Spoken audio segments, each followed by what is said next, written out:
Good evening.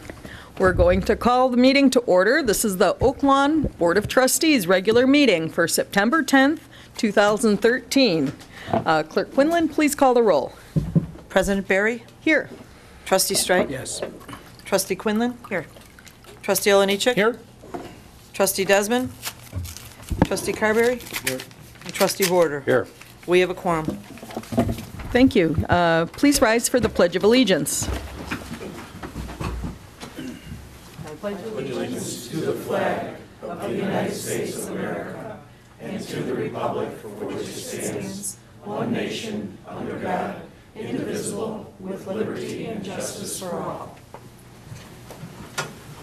Okay, thanks. Do we have public comments? Yes, we do. Judy Royer. Public comment, please.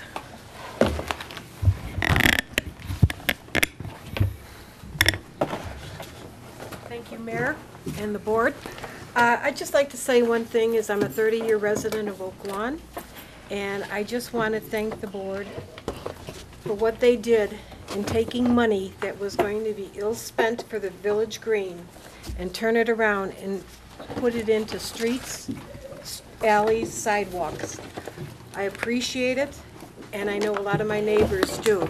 I drive around Oak Lawn and I see all this activity happening, and I'm so proud that money was used the correct way and not wasted on something that did not need to be done. In a few years, if our economy turns around, maybe we can do something with the village green. But as of right now, we cannot. And the people needed this work done to around their homes. And I want to thank the board members for doing this, to having the courage to turn that money around and put it where it does belong. And Alex, I went to a number of our neighbors. They all spoke highly of you. They all said thank you. And this is not tickets to Hawaii. It's just a thank you note from the neighbors around my block saying for the work that you've done for us. We appreciate it.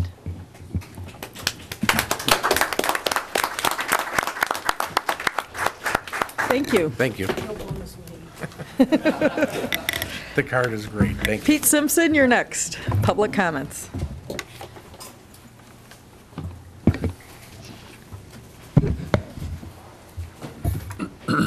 Hi. I just wanted to thank you all for your time and attention. Back when the Roundup Days was a tradition in Oak Lawn, my grandmother, Peggy Cole, was chair on the commission. This parade ran for many years. Later, there was a tradition of a 4th of July parade that went from Cicero Avenue to Central Avenue on 95th Street. This parade had floats from the local business communities, all the service groups, and local service organizations. I remembered roller skating while driving radio-controlled cars alongside Pat's Hobbies Jeep that looked just like the Wild Willie Jeep that popped wheelies and drew attention with the crowds that lined 95th Street. Fun and promotion was enjoyed by all. I would like to ask the village to support an old and new parade to continue the tradition and allow me the opportunity to serve on a board. I believe this would be a special events commission to work together with the village to realize this dream I have. I would be vigilant in the tasks necessary to make this work. I have also a lifetime of experience with working with clients, customers, and the public, and strong communication skills. Please consider my request to be part of the Special Events Committee to share my enthusiasm and knowledge of Oak Lawn and the Oak Lawn history. And thank you very much. Thank you, Pete. Next, it looks like Brian Garver. I hope I pronounced your name correctly. Thank you.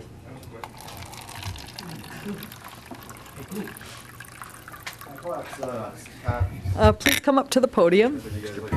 Sure.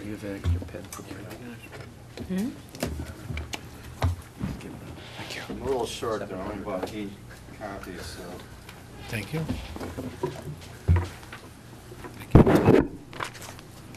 You can skip me. And then start down there and then work your way back. Thanks.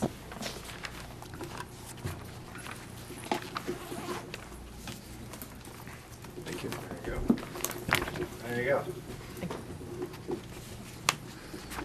And Brian, you're talking about the Starbucks, correct? Yes. Thank you. We're going to be remodeling the site over 103rd and Cicero, and we're going to be completely shutting the store down. So what I gave in front of you is a copy of our temp trailer that we used at other places.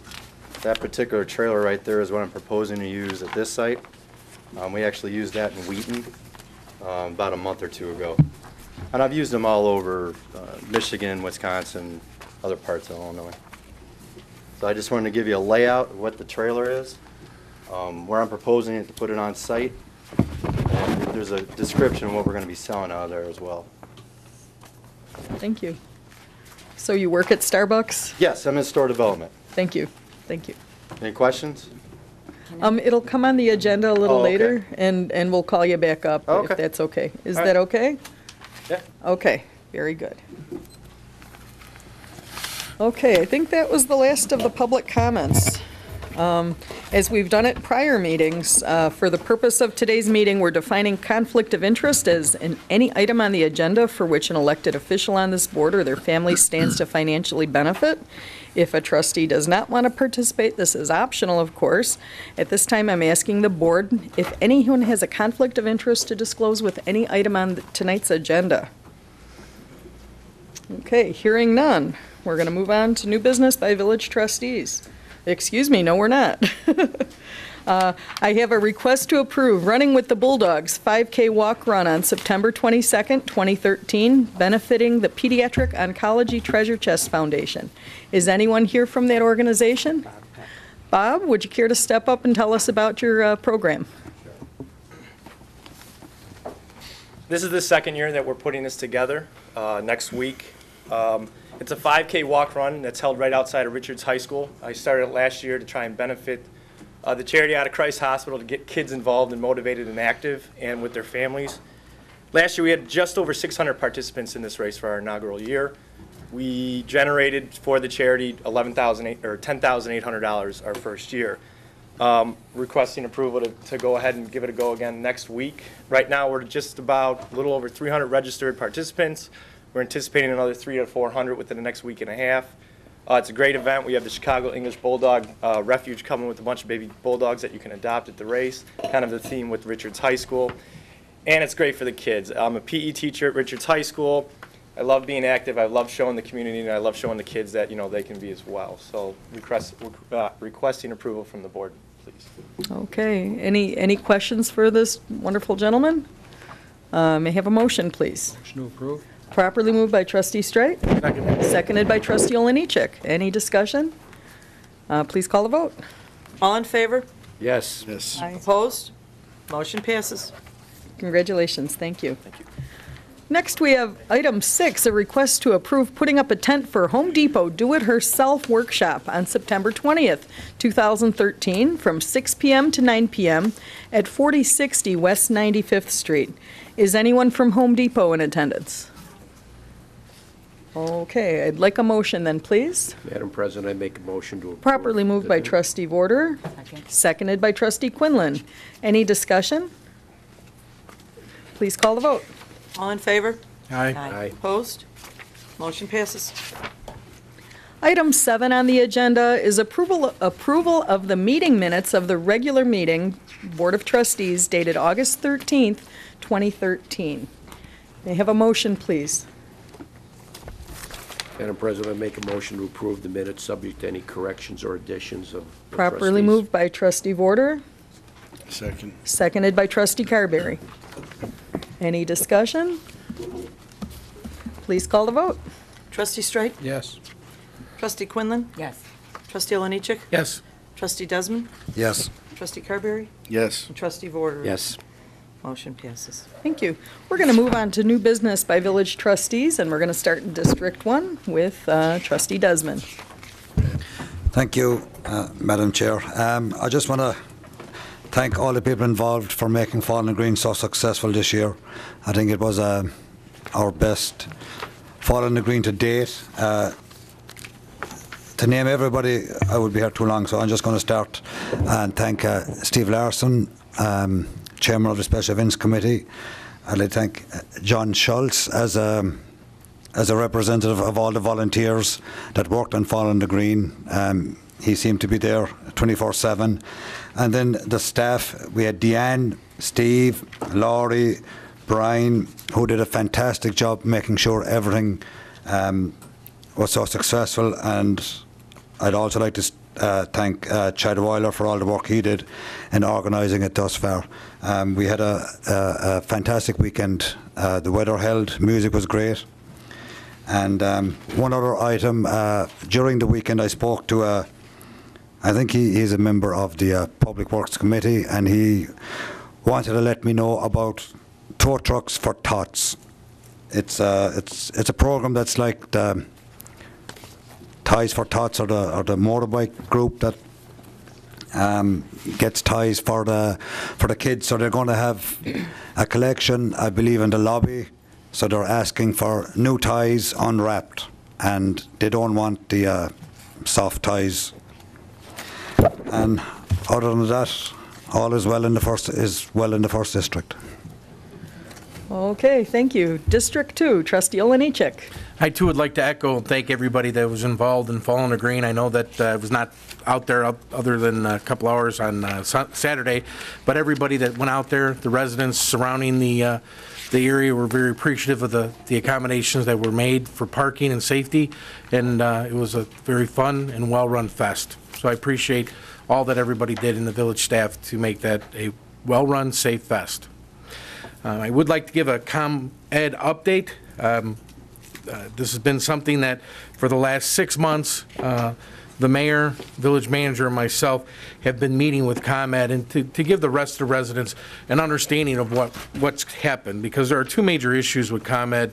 Number one, we had the power surge in April of 2013, in which 59 residents filed claims for damage that ranged anywhere from $1,000 into over $7,000 worth of damage that to this point Commonwealth Edison has not provided the requested information to the village, neither to our attorneys nor to the village manager or the mayor. With that damage that was done, ComEd came out and said that they denied every one of the claims because allegedly this damage to these homes, which was quite massive and specific in these houses, was caused by a raccoon. Requested ComEd to provide with information and proof of exactly what happened, and again, to this day, we have not been provided with the requested information. Some of the residents have gone forward and filed claims with the ICC. The village is forming there and started the process of going forward, filing a claim with the ICC. And in the meetings throughout the whole process in the last 6 months of talking with Commonwealth Edison, all we have asked is that they do what's right for the residents in their power system, which they're on record for saying is antiquated, needs updating, is not reliable. Now, what has transpired since that time, through the work of the mayor, the village manager, and myself, representatives from Commonwealth Edison went back and reviewed each one of the cases. After reviewing each one of the cases, has called up the residents. I know that there's one resident that is sitting in the audience here, and have said that they've reviewed their case, and the particular resident has over $5,000 of damage that was done. Immaculate documentation to show exactly what the cost of the refrigerator, the toaster, the coffee machine, all of the high cost impact that had happened, not to include any of the time that was left shopping and going for it. Commonwealth Edison had a company that came out and did their own research and agreed that that was the total amount of claim. But on a $5,000 claim, the offer that was made to this resident, a complete almost 6 months after the event, after denying it twice and after numerous phone calls, was $500. Commonwealth Edison has told this resident and many other residents that were involved in this, the 59, that this is not something that they have to do, that this is a goodwill gesture because of this inconvenience in this service to them. Then makes the claim that this goodwill gesture is not a settlement for the damage that was done to them, documented damage due to the malfunction of their equipment. On the back end of the checks that were distributed to the residents, it has a clear disclosure from Commonwealth Edison that says if you sign this check, you are relieving us from any liability based off of the report that was filed and your claim. So I find many issues with that, but the biggest issue I find is that Commonwealth Edison admits that their infrastructure is bad, admits that in this particular area, which, by the way, since June of 2012, this particular grid has had well over 25 instances of power outages. Not to just include a surge, we're talking power outages that have lasted days. My concern with Commonwealth Edison through the whole time that I've been dealing with them is that their first line of defense is to tell you that they did nothing wrong. Any resident that has been disserviced by Commonwealth Edison going out on completely sunny days for no good reason understands that that is an issue. The second part of looking at the Commonwealth Edison in a totality is that in the last 9 years, the Village of Oak Lawn's reliability has been in question. It's not just certain circuits that have had issues. There are pockets in the Village of Oak Lawn. Some residents have absolutely no problem with their power, but other residents, every time the power goes out, has the issues. We have asked Commonwealth Edison to do the right thing, to make our residents whole for the damage that they caused through their system, and to do the right thing by doing a complete reliability review. Now, they have come forth today. We sat in a meeting in which Public Works, myself, got the reliability report from Commonwealth Edison. And guess what they found? In the area that these residents, for the last 3 years and more, have been disserviced by them, they have found issues with their own circuits. And they have come up with a plan for this 2013 and 2014 year to start addressing their infrastructure issues. It's not surprising the issues that they have found and the root cause that they have found. And I will tell you that had we as a village not continued to work and move forward with this, they wouldn't have addressed these issues. I firmly believe that. I don't know, Larry, how your feeling is on that, but based on the meetings that we've had and the lack of forward-moving progress, I would like to at least understand what your feelings, so that the public truly understands how much time and effort that yourself, the village, and the mayor spent on this. Well, thank you, Mr. Trustee, and for the members of the general public, it would not have occurred, we wouldn't be at this point if it wasn't your elected officials, led by Trustee Olenichek, that have reached out proactively to executives from ComEd, expressed our concerns about the frequency of outages, about the aging infrastructure, the need to upgrade that system, and more important, how to address existing residential and commercial customers when they suffer losses. So there's no question in my mind we would not be where we are. They can listen to a manager, but they're going to listen a lot better to the elected officials that represent 57,000 and 7,000 residents and over 1,000 businesses in Oak Lawn. Trustee. With moving forward, had we as a village not taken this stance and continue the fight with the backing of this full village board, I can tell you we would not have gotten these types of changes. And they may be small when they say that they're denying a claim, which they don't have to pay, but then all of a sudden, out of the goodwill of Commonwealth Edison's heart, they're now reviewing that and saying that they're going to come up with something for the residents. We all know, reading between the line, that's a good start. What we beg Commonwealth Edison to do is to do the right thing. Since this has transpired, we have been able to document instances where there has been a pole that was put out of service under their own directive and their own safety rules. That pole sat for almost 2.5 months with a truck holding up the pole. I felt as I was watching this happen in front of me in the district, and it happened to be in District 1, that I cannot believe that Commonwealth Edison, a company in the year 2013, is going to try to say that it's an acceptable practice to leave a pole unprotected for that long. And in fact, in their meeting today, they said that standard operating procedure is 7 to 10 days. But they were shocked to find out that that pole sat with a truck holding it up for over 2 months. Poles that they went and put back up that were knocked down in the last major storm did not have the complete amount of work that's been done, that should be done by code to make sure that the village residents are protected. These are the types of things that we as village residents, because I can tell you how Commonwealth Edison works is they always tell you that it's an act of God or a storm or that it was an animal, and how many times have we had power that's been out and you were just happy to see the power come back on, but we as residents didn't work together to say that is unacceptable. I think over 30 power outages in just over a year in a municipality the size of ours is unacceptable. And I know that some residents don't get affected by it, so they don't truly understand it.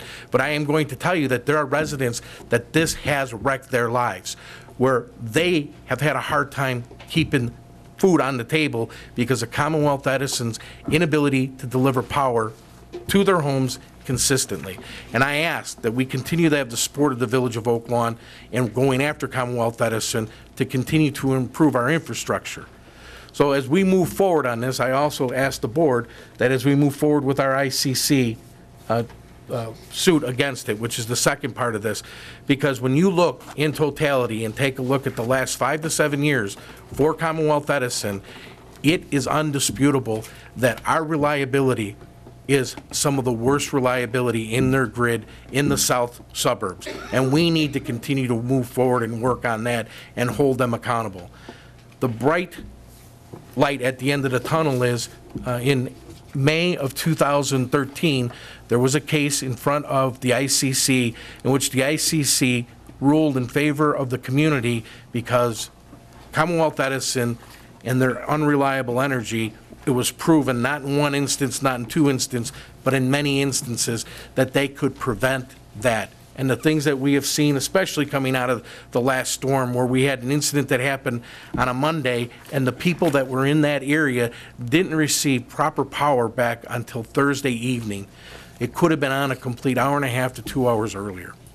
So we're going to continue the fight and keep up the good work with Commonwealth Edison. I will be able to update you on what they've committed to as far as infrastructure improvement, which they have come to the table on that, but I still believe that ComEd should make our residents that were negatively affected whole and do the right thing. That concludes my report. Thank you. Moving on to District 3. Thank you, Mayor. Trustee Straight. First of all, I too would like to thank everybody that was involved in the Fall on the Green this year. It was obviously it was a phenomenal event. The weather did cooperate very, very nicely. These were some of the best bands that we've ever had. And I, in particular, would like to thank our staff, Chad Weiler, who had really done the type of work that he's done every year in getting that event, as he has for all events in the village, getting it organized. Even though he was dismissed shortly before the Fall on the Green, he did do a lot of work for it. Dia Dajiak, of course, picked up the ball, as did the rest of our staff, and did a very nice job. Also, this was the first year that the Special Events Commission, really a wonderful group of people who worked very hard on behalf of the village, had participated in every decision surrounding the Fall on the Green event. So first time in many years. So, and then the only other thing that I want to mention is that last week I did receive an email from a resident regarding our new emergency warning system. Like many others who have expressed concerns about this new system, this resident made a very common sense observation that a siren as an emergency warning is the universal language that everyone understands. I know that we needed to replace the old system, and the new system offers an emergency warning in several different languages, but without a clear understanding of the purpose, it can be confusing to some and even disconcerting. Even though we've spent tens of thousands of dollars on the new system, I think we have to acknowledge that when it's not working the way we expect it to, that we have to make some adjustments. I know that it's been worked on and tweaked, but I do think at the very least that the logical thing to do would be to sound the siren, the universal language that everyone understands before there may be any other verbal warnings. And that's all I have tonight. Thank you. Thank you. We're going to move on to District 4. Trustee Borderer. Thank you, Madam President. First off, at the expense of sounding redundant, I have to tell you that the fest was probably the best I've been to, and I've been to all of them, beginning with the first one that happened here in the heart of Oak Lawn in 1979. That could be as the result of all our employees, because all the employees at all the fests always did a good job. Could be the result of the great bands we had, and it could be the result of the weather. But all of it came together to a great event, and I enjoyed every minute that I spent on the fest this year. And as I drive around, I see a lot of new construction going on in the village. It's an exciting time. And in the 4th District, we have 2 major projects that are happening. First off, we have the Blue Stone Medical Building that's going up at 95th and Tripp. It takes the place of the old State Farm building there. And it's an attractive building. It'll have world-class doctors, and hopefully that'll be up. But the most exciting project is the bed tower going up at Christ Hospital right now. I only live a couple blocks away, and I have to listen to the hammers pounding the pylons into the ground, but I know that that signals the future of a world-class medical institution, and I'm proud to be part of Oak Lawn in that. And one more thing I'd like to mention. There will be an event next weekend. The Oak Lawn Park District is hosting their annual Woodstock Festival. It's a free fest for dogs and people from 1 to 4. It's at Bailey's Crossing Park at 9910 South Melvina. The event will feature contests, a dog fashion show, doggy dishes, vendor booths, and according to the Park District, there will be many concessions there. A new wrinkle this year will be participants are encouraged to bring donations of dog treats, food, and toys, which are distributed to the local animal organizations in need. And if you have any questions, if you're a dog lover like I am, okay, you may want to call the Park District and get some more details. That's all I have, Madam President. Thank you. Moving on to District 5. Trustee Quinlan. Thank you. As many of you are aware, weeks ago there was a fight at Little Wolf. The police responded quickly. They arrested the people involved. And now the charges are brought up, and it's in the hands of the court. We've always had a strong police presence at Wolf Wildlife, along the path, as well as at the park. But the chief has assured me, as residents have noticeably noticed, that the police have stepped it up as well. The cars are going in the park and really keeping an eye on it. The Oak Lawn Park District is also helping us by looking at possibly adding additional lighting back there to remove some of the brush so that there won't be those hiding places that there are now, possibly also adding some signage as well. Last night, I actually did meet in front of the Park District to talk about some other options because my concern about the safety at not just Little Wolf, but all of the parks as well. They assured me that safety was one of their very important, they're very concerned about safety as well. And they are willing to look into my suggestions, and they will be giving that some thought. So more on that later. Lastly, I do want to let the residents know that it's just really important that if you do see something that's happening at the park or anywhere in the village, you have to call 911. I talked to the chief today, and he said, doesn't do them any good if you have a photo or you call them an hour later or the next day. They can't do anything about it. So if you hear people, using foul language or doing something inappropriate, something that scares you or you're just concerned about, pick up the phone and call. Again, that's your eyes are just as good as the police sometimes, and they respond very quickly to those events. So that's all. Thanks. Okay, thanks. District 6, Trustee Carberry. Thank you, Mayor. And just again, thanks to everyone who made the fest a great weekend. It was a great representation for Oak Lawn and the residents. That's all I have. Okay. Thank you. Item 9 on the agenda, Village Manager's Report.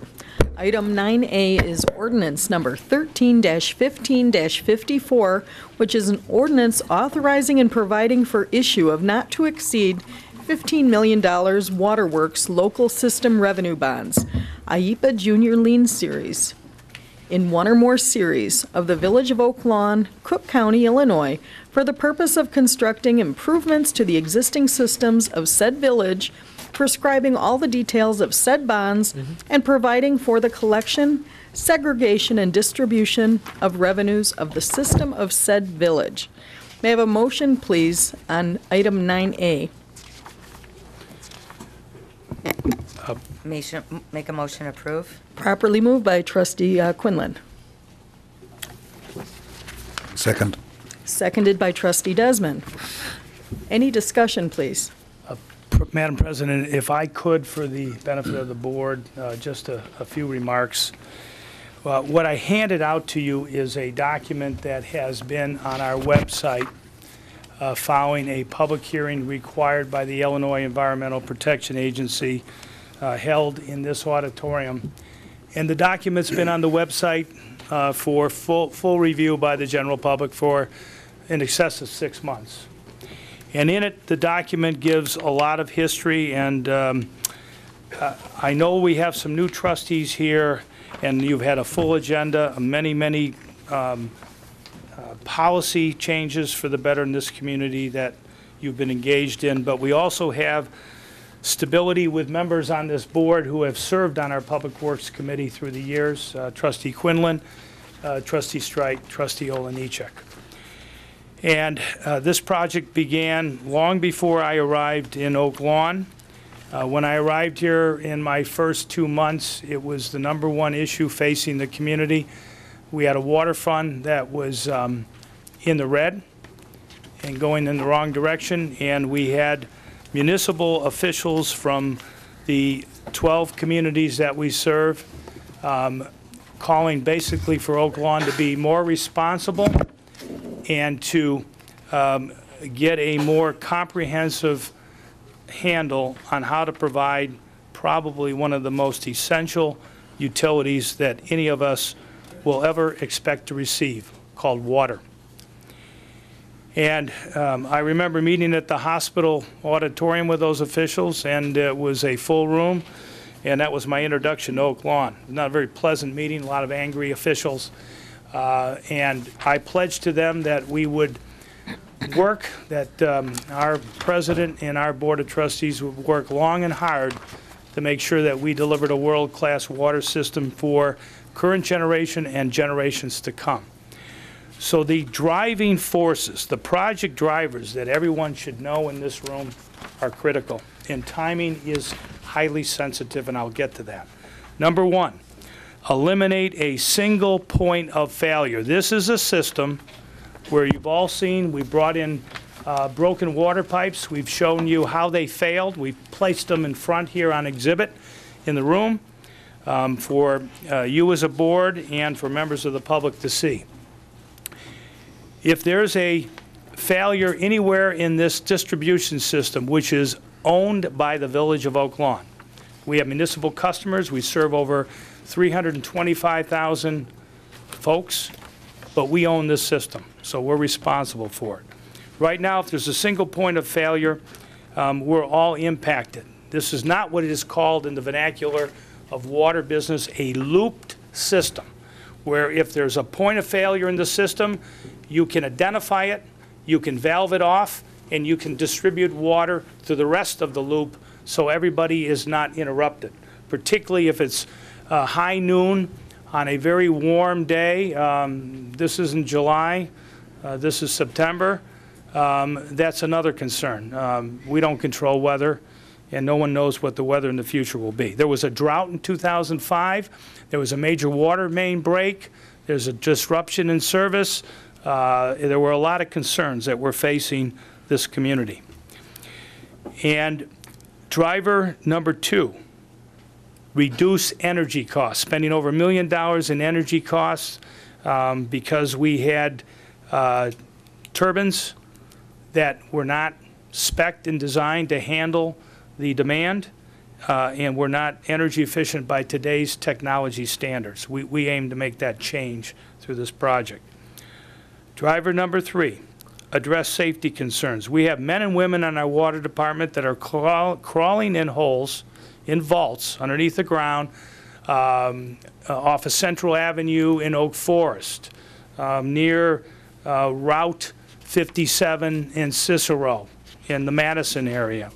We serve communities as far south as Olympia Fields, Madison, New Lenox, Mokina, Olympia Fields, Orland Park, Oak Forest, Palos Hills, Palos Park, Chicago Ridge, Orland Hills, and the village of Oak Lawn. It's quite an undertaking. And getting the elected officials, the staff of all those communities to march to the same drummer is our responsibility. And we're poised tonight after many, many months. In the front row, I have 3 of the best expert professionals serving this village that I've ever had the privilege of working in the United States. I have Tim McGree, who's our bond counsel from Chapman Cutler. I have Jill Jaworski from PFM, who's our financial advisor, and Randy Rogers from CDM, who's our chief engineer. And they represent water systems, municipalities, other government entities, in getting complex projects like this done efficiently and effectively. And they serve you. They're our representatives. Then sitting over to my right and to your left, who've been working on this for 4 years, comprehensively and diligently representing Village of Oak Lawn residents, your finance director, Brian Hannigan, your village engineer, Jack Gallagher, the man who's really in the pit every day, Ken Ritter, who manages the men and women who make those trips to vaults and are faced with antiquated electrical systems, potential danger to the men and women in that system. And they've done an outstanding job. Steve Barrett is our Public Works Director, Joanne Zazinski, also our Budget Director in the village, and I go on and on. Working with the Public Works Committee, the names of the trustees, your elected officials I mentioned earlier, we've had a very, very lengthy and thorough journey. So before you, I have 3 items here that take you to the next step. You have received letters signed by the mayors, the chief elected officers of Orland Park, Oak Forest, Mokina, New Lenox, and Tinley Park. They have all addressed a letter to the attention of our mayor and our board of trustees, pledging their support of what is on the agenda and their commitment to go before in ordinance form like you're doing tonight, taking the lead. In November, prior to Thanksgiving, they will be signing on as well. Then we move to our communities of Palos Hill, Palos Park, Chicago Ridge, and then we do our best to bring our communities on the southeast area. Now, they have longer-term contracts. All the other communities I mentioned, their contracts have expired. So they've been negotiating with us on the terms. And the last project driver is called the Fair Share Principle. The board members, the elected officials who represent you, said we want to make sure that Oak Lawn residents who own this system are not subsidizing the cost of water for those downstream neighbors. And in doing so, we did what's called the proportional principle, the principle of proportionality. If you live at the end of the line in New Lenox, you pay more for electricity than a customer in Oak Lawn. That principle has been agreed upon. That's a key business term. Second business term is a rate of return. We own the system, so we should have a return on that investment. That never existed since the 1970s, since this system has been in place serving these communities through the years. That principle, another business term, has been agreed to. In addition, we agreed upon what our share would be proportionately and on demand for the capital cost. The most expensive cost on your water rate when you get your water bill, though, quite frankly, is the cost that we get charged when it's piped from the treatment plants of the city of Chicago, Lake Michigan water, and brought here to our pumping stations in Oak Lawn, wholesale price charged by the city of Chicago. And we worked with Chicago to get a long-term 30+10 water supply agreement. Cost of water is driven by what it costs to retrieve water from Lake Mission, properly treat that water for all known to man potential contaminants, bacterial, and then to pump that to Oak Lawn, and then we pump it in turn to our neighboring communities.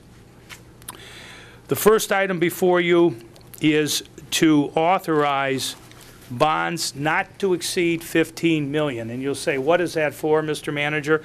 When the total estimated project cost is $166 million, of which that $166 million, our share of that $166 million is just south of $20 million at this point, if we keep on schedule and take advantage right now of a 1.93% interest rate, which expires this month. That rate's been in place for all of 2013 fiscal year for the state of Illinois. We have worked with the state. They have been patient. They've been excellent, like our customers. This is a complex negotiating process when you bring everybody together. And we're now at the final hour. They're expecting us to FedEx this package to them tomorrow. That's the interest rate. 1.93 expires at the end of this month. If that rate, if we slipped and we moved into the next fiscal year, it's projected those rates will go up to 2% and change and cost the village over $300,000. Is that shared, the $300,000? The $300,000 will be, if we take on this project and we slip into 2014, that will be, again, shared proportionately. It'll be additional cost. So it'd be $30,000 more for us. It would be in that range. It would be additional cost. That is correct. We also have before us a bid, which is item C, to approve an award after sealed bids the work to do this project at our Harker pumping station. That's project number 2. We have 9 bid packages. The first one was to address the safety issues, electrical issues I referred to for the men and women that are serving us. We gave that priority number 1. We've been doing that work ongoing for the last 18 months. But project number 2 is Harker. For the neighbors who live in Harker that have put up with the emergency generators in front of the plant, those emergency generators will be removed when Harker plant is updated and we put in permanent emergency power. Right now we rent that equipment at a tune of about $34,000 a month. Again, Trustee Carby, you're right, it's proportionally shared for the cost of that emergency power. Everything will be enclosed, it will be housed, so the residents will get returned to them a more residential look in the neighborhood.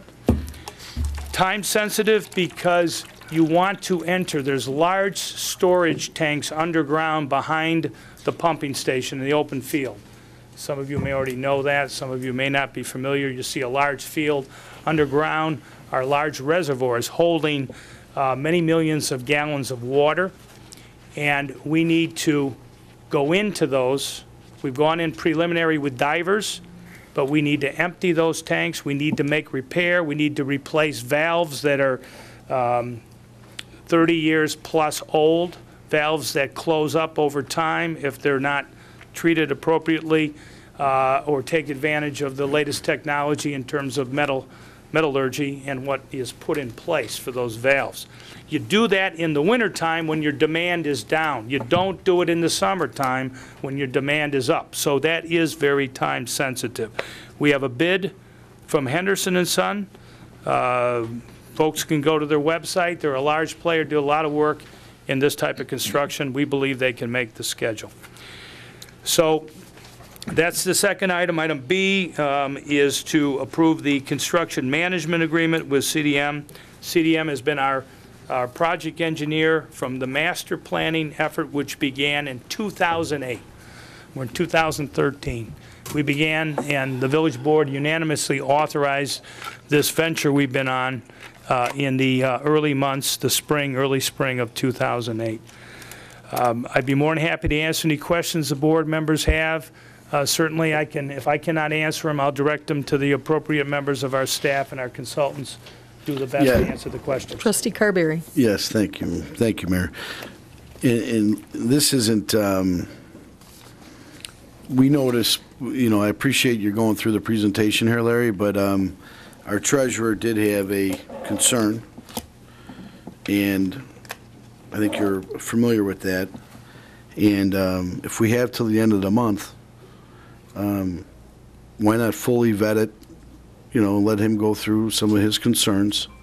We have the time, we'll meet on Saturday or Sunday, and if he has any questions or concerns, why not go through this thing on a financial basis 100%? Because right now, he's not, we remember what he just said a month ago here, and everybody was quite alarmed in our financial condition. That he states that, I believe, Brian, you could validate it, that we have a run rate of $7 million a year that we can't account for. Well, if I could... Well, hold on. I want to address Brian on that. Is that true, Brian? That we're running about $7 million behind per year when you take in the totality of our financials, pension liability? So that's pretty significant. Now we're talking about getting another $15 million in debt. And all he's saying is someone who we have a great deal of respect for. We've all spoken highly of him and regarded his opinion highly. He's just saying, we'll do it by the end of the month. These are all great people that worked on it. You put a lot of time into it. No one's not trying to stop it. I'm saying, let's look at it one more time. In $15 million of debt, and what the state's going to do to municipalities, and what Moody's going to do to municipalities when they start changing the rating based on increased debt. What does that do to us? What does that do to Oak Lawn? What are the consequences? I don't know those things. And if there's some people that can look at that again, and we got the time to do it, why not vote on it in a week or 2 weeks or have a special meeting for it? I'll commit to do it. And I don't know why it's got to be tonight. Why do I got to buy the car tonight? Larry? If someone has concerns. This was brought on to me. It was kind of and I'm not trying to make it a last minute on you either, but if we can Madam wait, Mayor? those are my thoughts.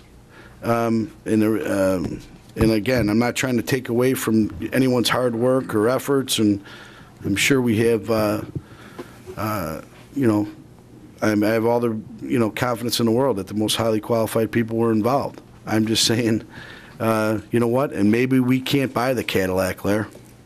Maybe we can't buy it. I can assure you that this is no Cadillac. Yeah.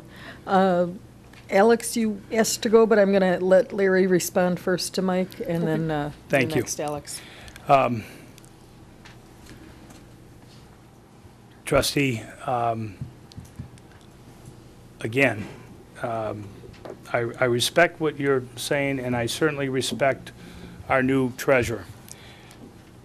The debt we're talking about here is not, the cost of water is not paid for by your property tax. It's not subsidized by a sales tax or any other revenue source. It is driven entirely by the rate structure.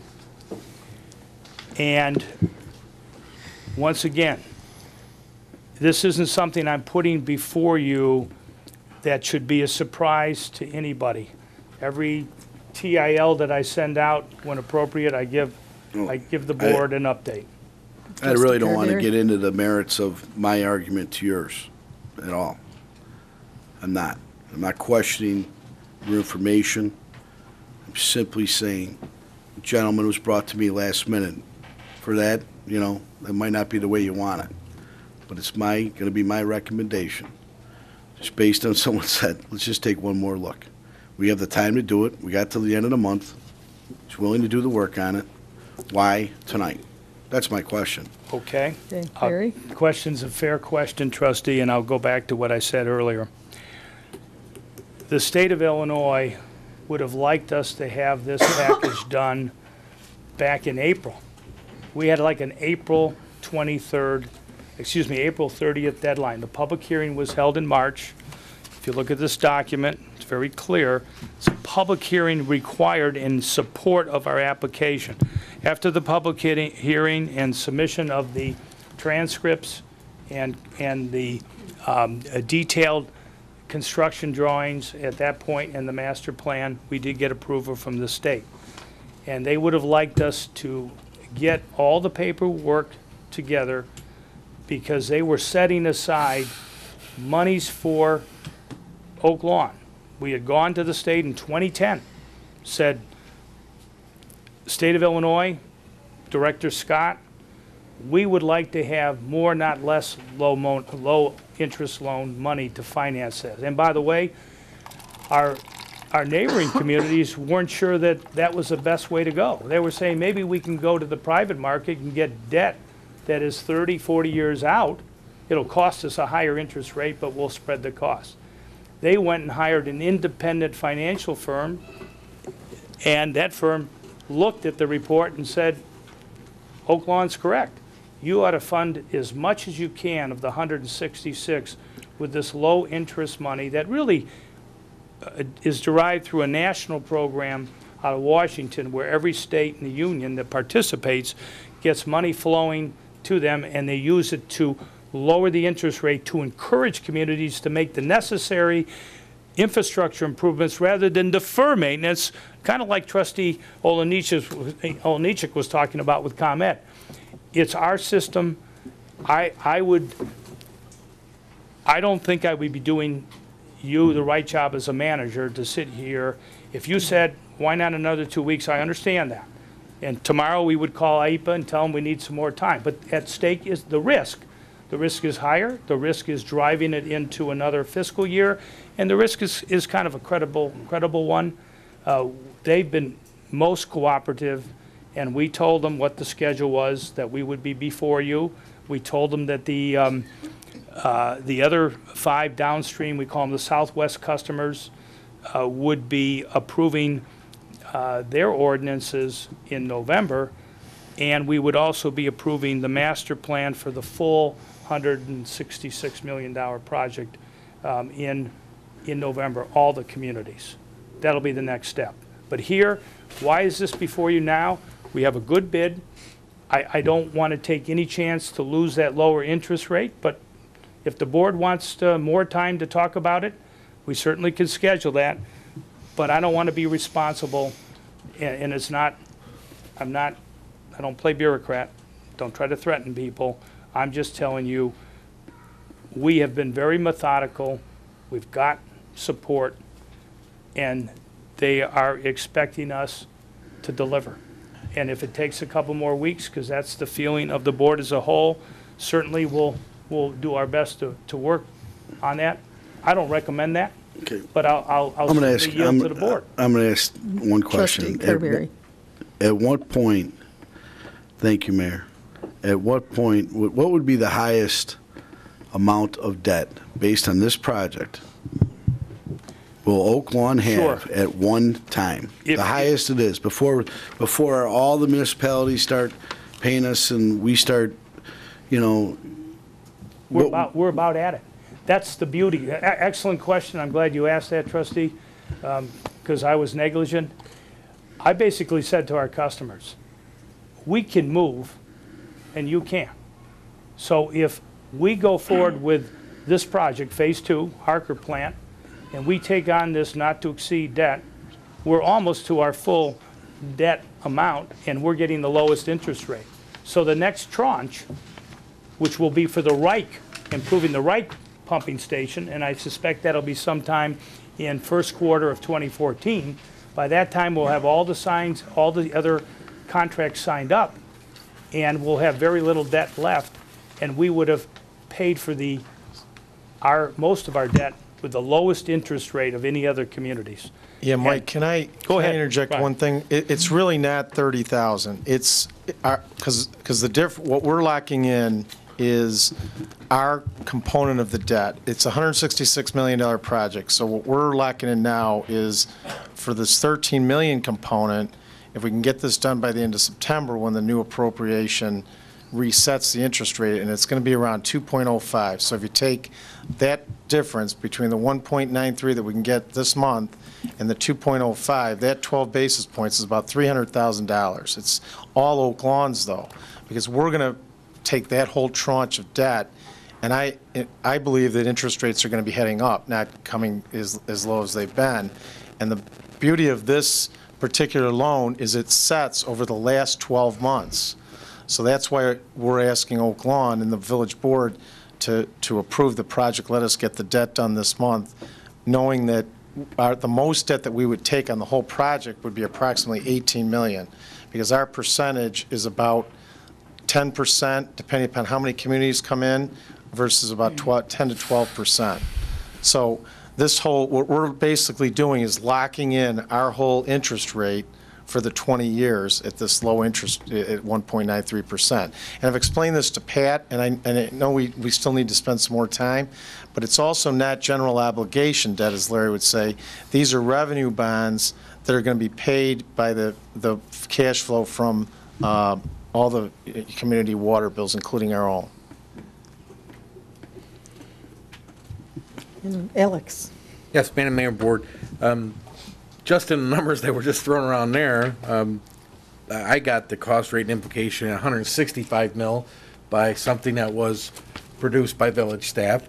And I'm hearing that now it's 166. Well, it's 166. I think the number that's in the presentation is 165. Why don't you tell them about the Orland Park component? Yes, if I could. Let me just finish on that. You know, I found that from talking to our financial analysis that our highest amount of debt that we would be in this project would be up to 19 mil. That would be our highest amount of debt, with looking more like 15 mil. And then I really think that we owe the residents an understanding of how many downstream customers we have who are going to be bearing the price, of the burden of this. How many of them have signed, how many of them have not signed, and what their percentage of this total debt is. Okay, let me try to take that in sequence. And again, the project, whether it was 165 or 166, I hope when the bids come in, the first bid was a little bit lower. Came in at, how much below the estimate of engineering? 1.2 million. How much? Okay, so that's, if you look at your sheet of the sequencing of the bid packages, when we do Reich, again, if the economy is the way it is, we've been doing quite well, 10% or lower in bids coming in. And before you is a not-to-exceed number. We're confident that each bid package will come in less. So I'm hopeful that the 166, Alex, when it's all said and done, will be less. Our customers ask the same thing. There are, when you say downstream, we look like a, if Oak Lawn is the provider, we go out in tentacles, and we call them in three groups: southeast, southwest, and the northwest customers. The southeast are Madison, Olympia Fields, and Country Club Hills. The southwest are Mokina, New Lenox, Orland Park, Tinley Park, Oak Forest. And in that configuration, Orland Hills, through an arrangement, is a small beneficiary, and they pay their share, but they're also served. The northwest customers are our neighbors to the west and north, Chicago Ridge, Palos Hills, Palos Park, those three. The 5 communities who have done the heavy lifting, and to their credit, they've done an outstanding job. It's been very collegial, very professional, are the southwest customers led by Tinley Park. Our customers to the north. One clarification. So they have all signed contracts with us in agreement with their part of this debt? No, sir. No, sir. As I said to you before in communications, we have agreed to the business terms. We're now to what's called the wordsmithing, the final preparation of some 60-page document with multiple exhibits, engineering drawings. That on or about October 7th, the managers of those 5 communities will be briefing their public works committees and their elected officials, and their goal is to have, their commitment is to have in ordinance form a approval of the master agreement, and that master agreement will encompass the project drivers, proportionality, share of debt, operational cost, rate setting for the future, the statement of mutual cooperation, how we have various working groups, how we work together on finance, engineering, operations. That master agreement embraces all the principles that we've worked so hard for in the last 5 years. So how many people in the last 5 years have signed that master agreement? How many have signed it to date? Signed it? None have signed it to date. Okay. Mayor? Trustee Strand. I'd like to get an understanding of what we're going to learn in 2 weeks that we haven't already figured out over the last 5 years that we've been working on this project. I think, as the manager indicated, our system serves today 325,000 downstream customers. I think by around 2030, we're projected to serve maybe up another 100,000, so upwards of 425,000 customers. And obviously, money, a few basis points are certainly a big concern. I'm not sure that we've covered the effect of what would happen if this bond issue is IEPA money, which is that lower rate. My understanding is that doesn't affect our bond rating, that it doesn't affect it's IEPA rated. It's not the Village of Oak Lawn rating. So if we, for every $10 million we borrow with the rating change that we just had, it adds about, I think, around $275,000, $300,000 a year in cost to us. So I think, I guess what we decided 5 years ago in 2008, that upgrading the system that we built 50 years ago as a community, and we've taken the responsibility of providing water to our downstream customers, providing that water is a public health issue. And the improvements to the system must be made. So I guess what I'm trying to understand is the question, we're waiting for 2 weeks to decide, because the debt that we heard about from our treasurer a month ago is that type of debt is long-term pension liability is bad debt, okay? Capital improvements to your water system is good debt, and if there is such a thing, and there is. I'd like to know what we're going to learn in 2 weeks that we haven't figured out in 5 years, if somebody can please share that with me. Mayor, I wasn't finished, but may I go? Continue, Trustee Oliniechek. I'm just concerned over the way numbers have moved, not just on this project, but on other projects, how we end up in the fourth quarter when we have to go out for these bond issuances. I have not been provided, nor has this board been provided, with a full financial analysis of what this is going to cost with as hard-coded numbers as we could possibly do. And I'll give an example. We as a board said that we have not raised taxes in the last 5 years. But when we go back and we look at what has actually happened on our tax bills, we find out that in fact is not true, that the taxes have gone up. And I'm just concerned with the way the numbers, 165 mil versus 160, 6 mil, 19 mil versus 15 mil. I just think we owe it to the residents to make sure that we have the exact numbers. There's not a resident out here that when they sign a 30-year mortgage, they don't know exactly what the figures are or what the estimated figures are prior to going in. And I believe that we are embarking on a true great project that's going to positively affect not only the Village of Oak Lawn, but it's also going to affect all the residents downstream. That I think that, with this big of a project, we should have a full financial analysis, and our people in the finance department should be very comfortable with it, and be able to provide us with a complete report. Have not seen that. Any other discussion? Trustee Vorder. Yes, I have the same concerns that Bob brings up. I don't know what I will learn by postponing this in 2 weeks. This is a 6-year project, it affects hundreds of thousands of people. Is this board prepared to walk away from this project because they don't have the full financials? I think when you're spending $166 million, there are a little bit of unknowns, and there are a little bit of risks. I trust the professional management. I trust the 6 years of research. As we talk about Commonwealth Edison not upgrading their system, and today we live with power failures left and right. Are we prepared to can this whole project by 2 weeks? Not saying can it. No. What are we going to learn by postponing it 2 weeks? I mean, if we don't get the exact numbers, are we going to walk away from the project? I don't see what to be gained by postponing it. I propose we call the vote. Trustee Desmond? Say that again? So I propose we call the vote on this. Okay, let's call the vote. Any other discussion? I want to make sure everyone had a chance to talk. No. The reality is right now, municipalities are going to be judged on your debt.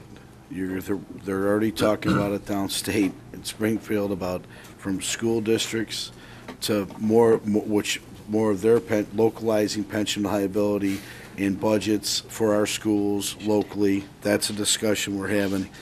The amount of debt we take on it should be a real concern. And if somebody has some questions, whether it be financial instruments, whether it be contractual, I realize it's been going around 5 years. I haven't been here 5 years.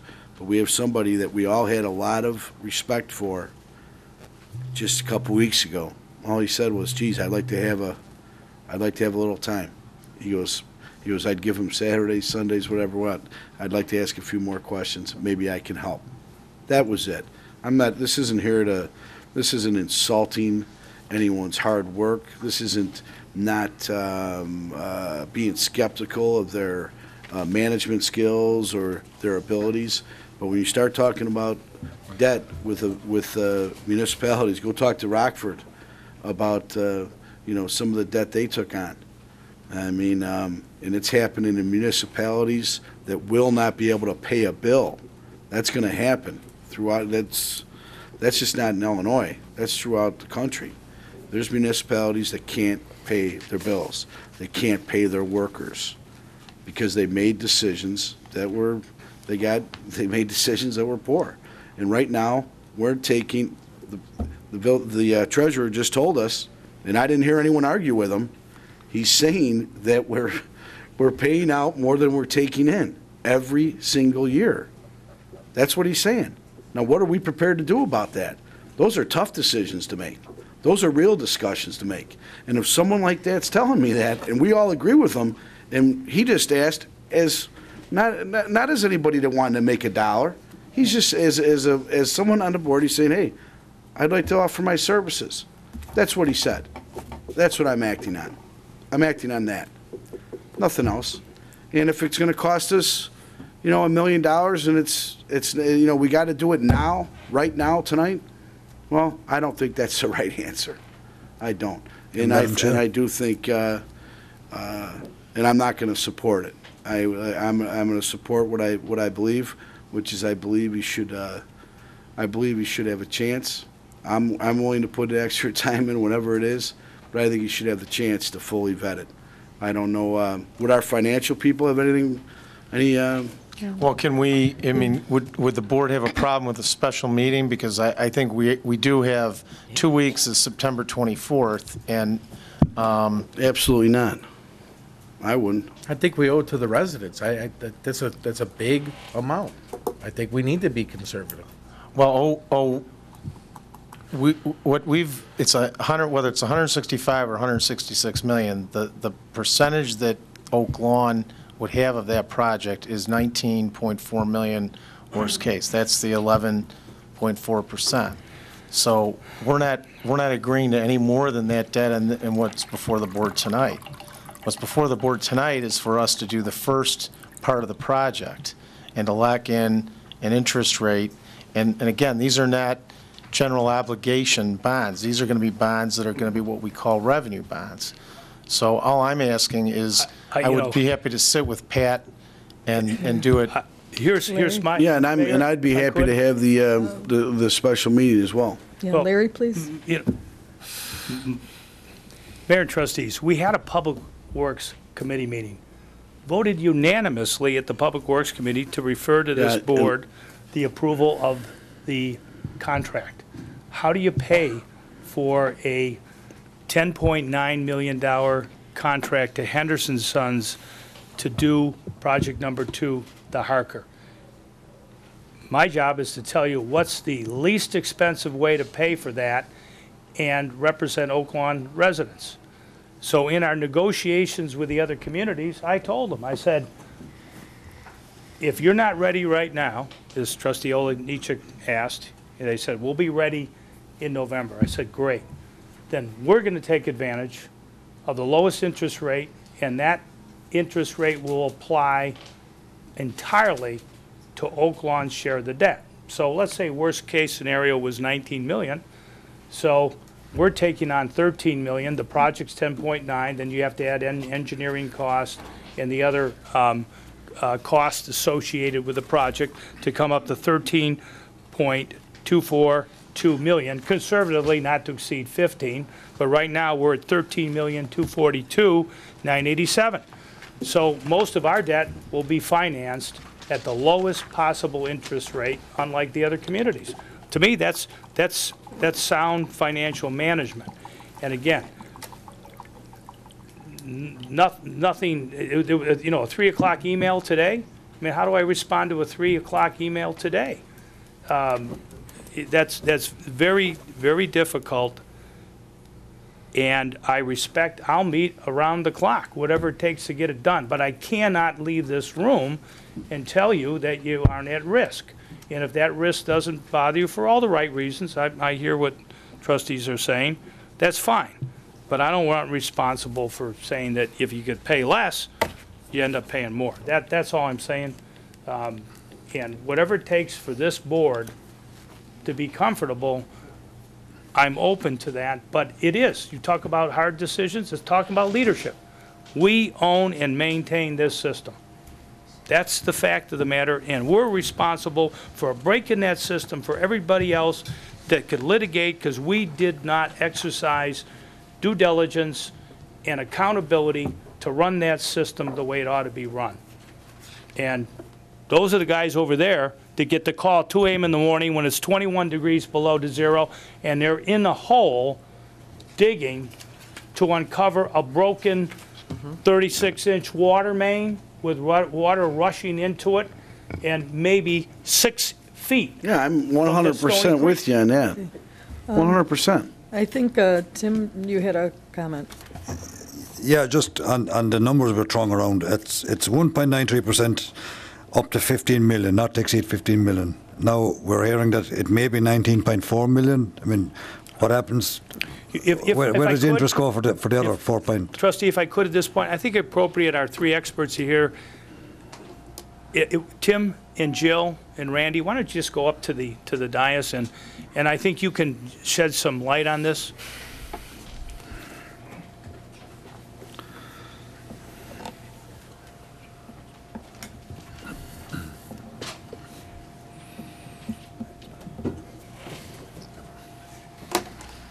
Hi, can you introduce yourselves, please? Jill Jaworski, I work for Public Financial Management. Randy Rogers, I'm the Program Manager for Engineering, CDM Smith. My name's Tim McGree. I'm with Chapman & Cutler. We're a law firm downtown. Okay. My question was, we're locking in the rate at 1.93% up to 15 million. What happens when we go over 15 million? When we go to 19.4, is there a penalty? Do we go? What's the next rate?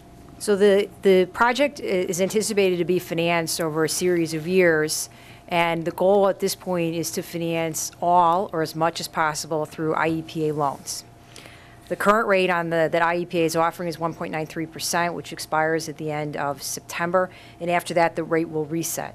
The rate is based on the prior year's, what's called the Bond Buyer Revenue Bond Index, which is a index that's published that is basically municipal borrowing rates for revenue bonds. They average that over the year, and then they cut it in half. You pay 50% of the rate. We expect that will be north of 2% based on where rates have been for the first 11 months of the federal fiscal year, which is what IEPA runs on. So we think it'll be 2.05, 2.10, somewhere in that range. It will get determined once September is closed out. So this borrowing covers you for the first $15 million. It's really for the Harker project itself. So in fact, IEPA, the way they run their loans is they're on a per project basis. So they will not allow you to, for this particular loan, to fund other parts of the project. You'll have to go back and do a new tranche, a new loan for each piece of the project. Okay, that was my next question. Why not finance the whole thing at 1.93%? It would be wonderful if you were allowed to do it. Okay. And I'm sure that Mr. Deachin would be proposing that. But unfortunately, they will only allow you to do each project individually. You need to have the construction bid for each contract. So it will take some time, and you'll have to do these in tranches. If all of your customers currently come in and sign the new contract, then at the $166 million estimated project cost, Oak Lawn's total share will be $14.915 million. Of your 12 customers, all but 3 of them do not have contracts currently. Their contracts have expired. You do have 3 customers who have contracts, so there's a possibility that they would not choose to sign the new contract and they would wait until their contracts expired before they took action. If they do not take action now and sign the new contract, because they will not be participating in the capital costs, then your share would go up to $19.428 million. So the difference isn't, they're not, the numbers, I guess I would say that they're not moving around. They are one of 2 scenarios. And it depends on whether all of the customers participate now or whether some of them choose to sign a new contract when their contract expires, which is several years from now. Would that increase be shared by all the customers that have signed? Yes, they will all increase the proportion, what we call the proportional share. Their amount of the project will go up for everybody, Tinley Park, Orland, Taylor, so all of them will pay more. Oak Lawn's portion won't go up if Tinley Park don't sign. It'll be spread out. Trustee, those questions are outstanding questions, and what has been the most difficult part of this is what is part of a democracy. We're working with 12 different municipalities, over 50 different elected officials. Getting them again to march to the same drum has been an awesome task.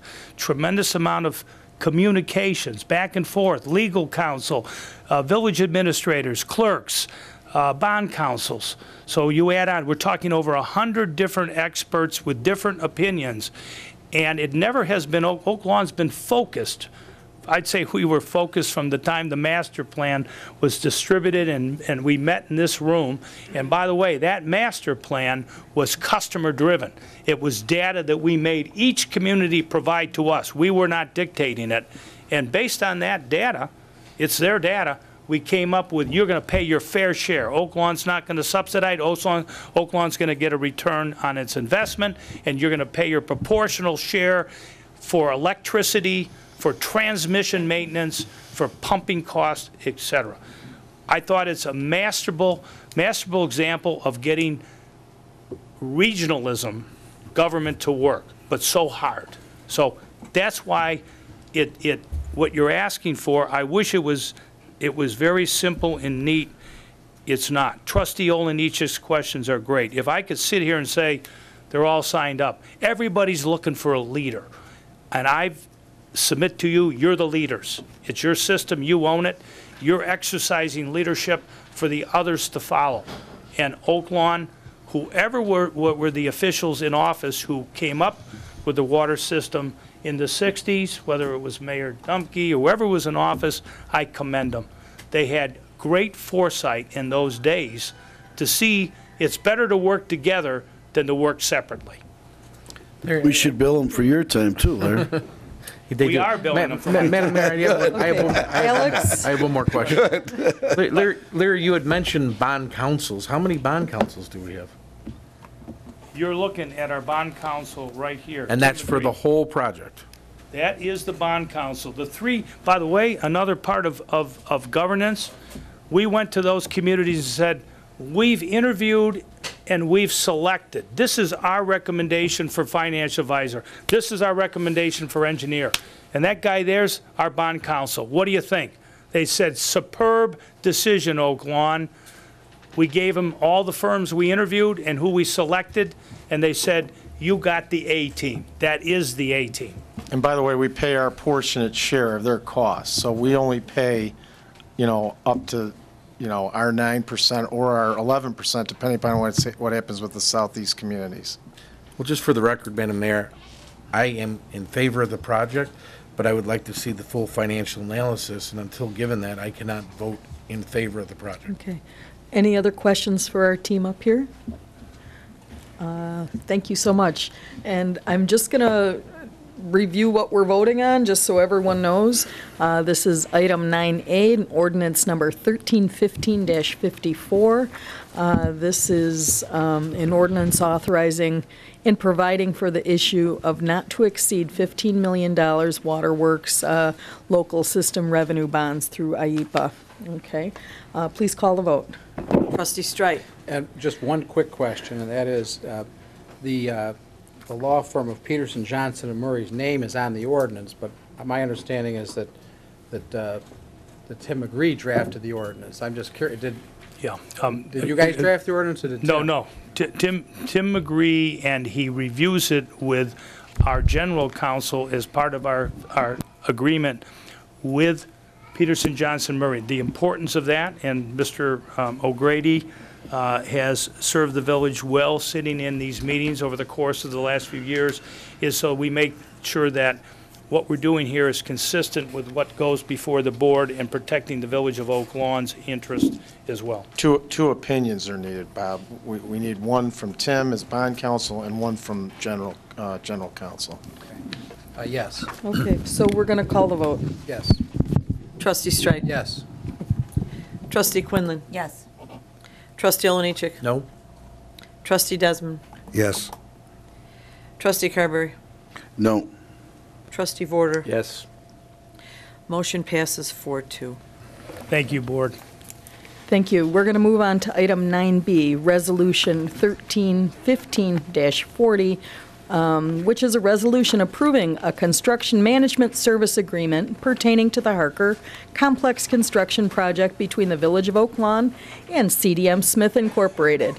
May I have a motion, please, on item 9B? So made. Properly moved by Trustee Vorder, Second. seconded by Trustee Quinlan. Any discussion on item 9B? Just Trustee Strike. couple of brief questions, and the first one is on section 513 regarding insurance. My question is there a requirement for malpractice insurance? That question would be for our council. Trustee Strike, I don't have the ordinance in front of me, 513. I have it here if you want to look at it. Oh,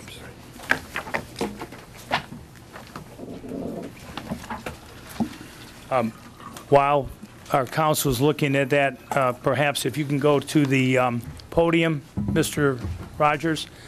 I'm sure that if that was not in the text, you would agree and have no issue. You want to explain how you handle that traditionally on all your water projects? Yeah, professional liability insurance is a standard coverage that's in our umbrella insurance coverage, and it is very common for engineers working in these type of projects to carry that. I think the coverage in there, Bob, is probably at least $1 million, if not $2 million. In there, but I can confirm that through Larry. I just don't remember the number. And I do want to say, I mean, you guys, CDM has represented, as the manager indicated, the village on this project from the onset. They are unquestionably a world-class engineering firm that we couldn't have done better. There's no doubt about that. So I just wanted to, I was reading through the contract, and I didn't see any reference to malpractice. The other question would be regarding the potential liability to the engineering firm under the agreement. Would you be able to answer that, Pat? As far as? What's the potential liability? It would be under Section 5.7, limitation of liability. As far as the Harker project itself, what would be the liability? As far as this to? contract specifically, right. Looks like the potential liability here is $50,000. Or, I'm sorry, it'd be the total amount of the contract itself. Okay, okay. So I just want to make sure that the attorneys have looked over the agreement and that the village is protected. Thank you very much. Thank you. Thank you. Any other discussion regarding item 9B? Please call the vote.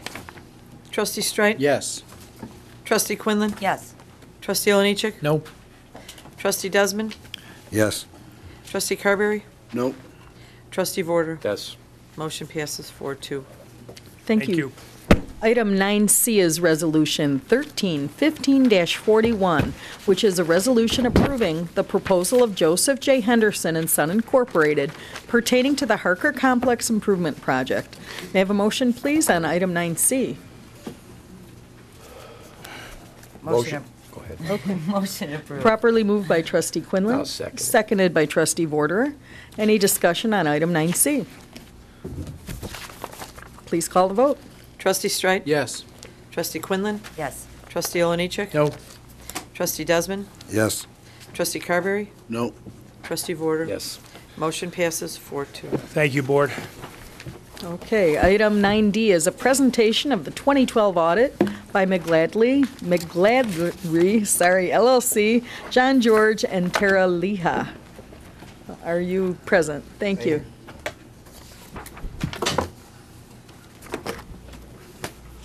Good evening, Madam President, members of the board. Thank you for having us. My name is John George. I'm a audit partner with McGladry, and we're here to present the December 31st, 2012 audited financial statements. The process, we're going to talk a little bit about the audit process. We'll cover some financial highlights and some of the deliverables that we've issued in your packet.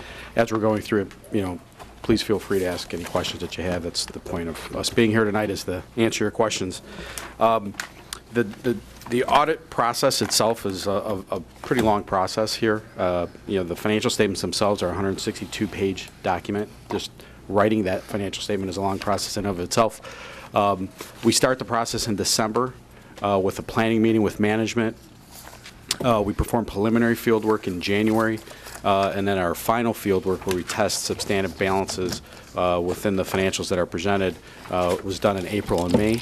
We had exit meetings with mayor and management in June, and issued the report at the end of June. The report issued is a comprehensive annual financial report. So it's the 162-page document includes, transmittal letters, management discussion and analysis, which are recaps, pretty high-level recaps of the operations of the village and results for the year.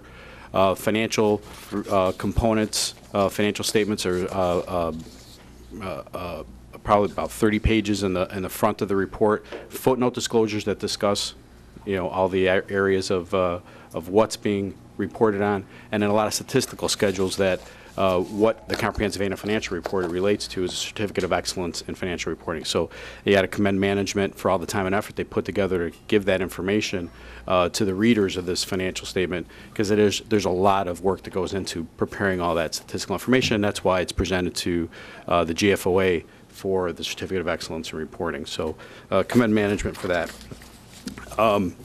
I'm going to cover just the opinion. Tara's going to go over some financial highlights. But on the opinion, that's our component of the financial statements. So management, the financial statements are the village's financial statements, and management's preparation of those statements. Our opinion is telling the reader that the level of assurance that we're giving the reader on those financial statements. So it's an unmodified opinion, which is a clean opinion. We're telling the reader that, in our opinion, the financial statements present fairly in all material respects the financial position of the village at the end of the year. So again, highest level of opinion you can get, unqualified, unmodified, clean opinion. I'm going to let Tara cover some financial highlights and then answer any questions you have.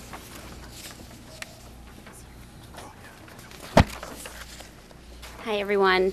Thanks again for having us here tonight.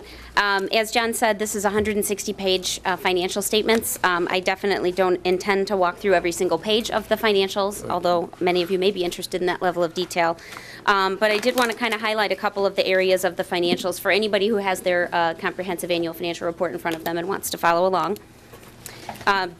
I will mention that, I don't know if John covered it, but the report is due to the GFOA for the certificate at the end of June, and the village did meet that deadline this year. So that's a very, just to kind of echo what John said, that's a very big accomplishment to file that report by the deadline, so that's great.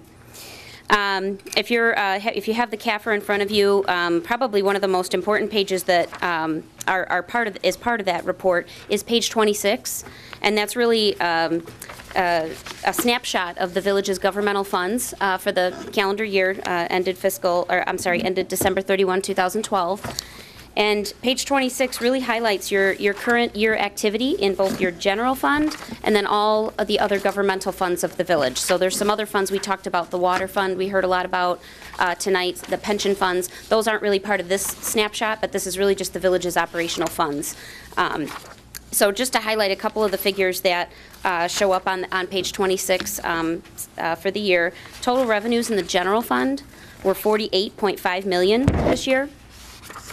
Total expenditures were $49.6 million.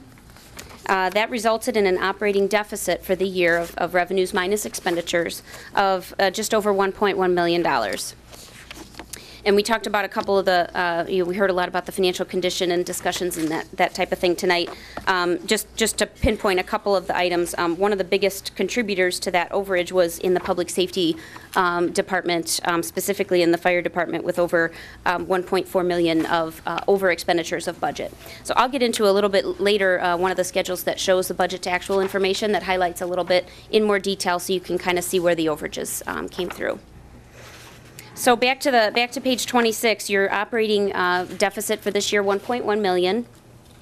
Then there was a lot of what I would call current year, maybe one-time types of transfers in and transfers out of the general fund, as well as a sale of a significant capital asset.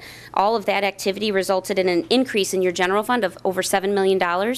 So that really brought your fund balance of the general fund from last year, $712,000, up to $6.6 million. So that's the $1.1 million deficit plus some of those one-time things. So I, again, heard a lot about some discussion on the financial condition and the focus of Moody's, in your rating of the village, that the focus there is really continuing to improve your operating results from year to year, aside from maybe some of the one-time things that happened to come up this year, 2012. If I could then refer you back to page 76, if anybody, again, has the financials in front of them. Page 76 starts to highlight some of the actuarially determined liabilities, some of these unfunded pension and other post-employment benefit obligations of the village. We were talking about some of those liabilities earlier. So page 76 starts with the IMRF fund, which basically houses the pension plans for all of the village employees who don't fall under the police or the firefighters pension plan. Page 77 and 78 are the detailed schedules of the liabilities for the police and fire pension funds. The police is showing an actuarially accrued liability as of 12/31/12 of over $114 million, while the firefighters pension fund is showing a liability of over $112 million. So those are some significant size liabilities, and of course, all the talk, downstate is to push a lot of that liability locally to the municipalities, which will impact the village of Oak Lawn's financial statements in future years. Yeah, there's to that point, there's a pronouncement that will be impacting the local governments where they'll have to pick up that unfunded portion, so the assets less that number that Tara referred to as the actuarial accrued liability, the unfunded portion of that liability is going to be picked up on your financial statement. So right now, between the other post-employment benefit, which covers your health care costs, your police and fire pension funds, and your IMRF fund, it's about $125, $130 million worth of liabilities, unfunded liabilities that are going to be picked up eventually on the financial statements. And just to kind of round out that area in talking about the liabilities, the post-employment health care plan is sitting at a liability of just over $28 million, and that plan is not currently funded at all, so the percent funded there is 0%. So those are the types of liabilities that we're talking about are going to definitely impact the financial statements as we move forward. Legislation is out there, you know, talking about bringing those onto the village's books, and obviously affecting the village's credit ratings and things of that nature. The other pieces of the report that John mentioned, just some reference items. He referenced the financial statement footnotes, and then a lot of the schedules in the back behind those schedules that I just referred to have a lot of detail of the village's funds, whether it be the governmental funds or also the pension funds and the water and commuter parking lot funds, and shows how all that data kind of rolls up into the front of the financial statement. So a lot of data here. Again, not going to cover all of it in detail, but happy to answer any questions on the summary of the 2012 audit financial statements. And just to note on pages, where's that highlight here, sorry. Another good schedule to look at, pages 80 through 91 is all the budget actual comparisons between, on the general fund. So that'll, you know, what we budgeted for revenues and expenditures by department, and where we actually ended up and the variances of those. So that's a lot of good detail to look at if you want to get into where we're varying from budget.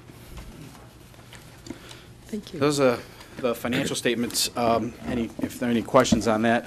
Other deliverables that we issued as part of the audit, we perform a single audit, which is where we test the federal expenditures, federal grant dollars that come into the village. Once you get over a certain threshold, it's required to be audited at the grant level. So we performed a single audit. We did not have any compliance findings on the programs that we audited.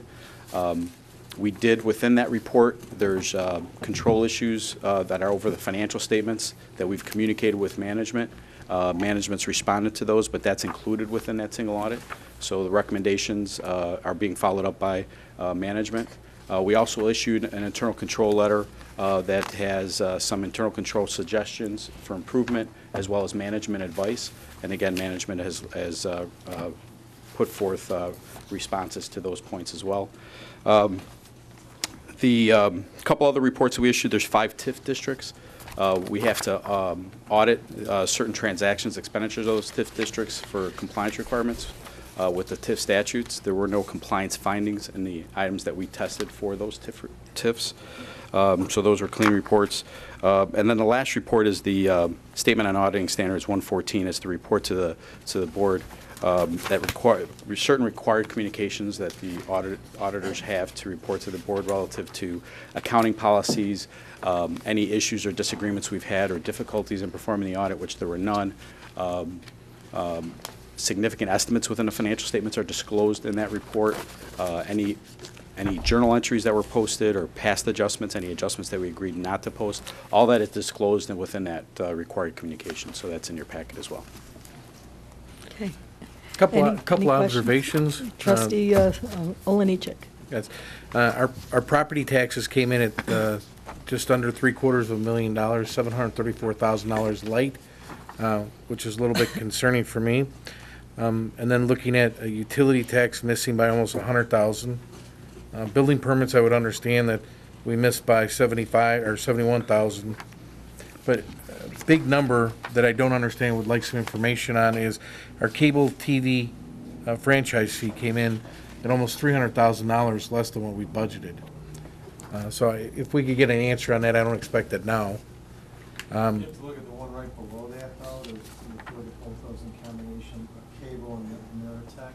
Okay. Those two together, I can get you whatever information. The property tax number is primarily due to foreclosures, and there's a delay. In the back of the CAFR, there's a summary of the time that it takes on some of the property taxes to be collected in later years. So you'll see that their percentage starts out at sometimes around 90%, but eventually gets to about 100% of properties are transferred. Yeah, but, I mean, here are some of the nice points of this year's budget. The refused service charges were $424,000 less than what we budgeted for, so I think that really shows the contract that was put forward. It was good work. The hospital services fee was a budgeted that's $700,000 that we had budgeted in our 2012 budget. So when you look at that $1 million deficit, the vast majority of it is attributed to not collecting the hospital service fee, which we could have and should have collected at that point. So we'll be looking forward to seeing that next year. And then I just want to look at our legal administration from contractual services. We came in $146,096 less, so that was a very good number. Thank you. Any other comments or questions? Last point, I just want to thank management for all their efforts. It's a long process, starting in December, going through the end of June. You guys have a good team, and they're working hard to make this process go smoothly. So we appreciate all their efforts. So thank you. Thank you very much. Thank you. Item 9E, General Village Manners. Larry Dietrich. I'm sorry, Mayor. I have nothing further. Thank you. Okay. Thank you. Item 10 is Ordinance 13-15-55, which is authorizing the sale of surplus personal property owned by the village.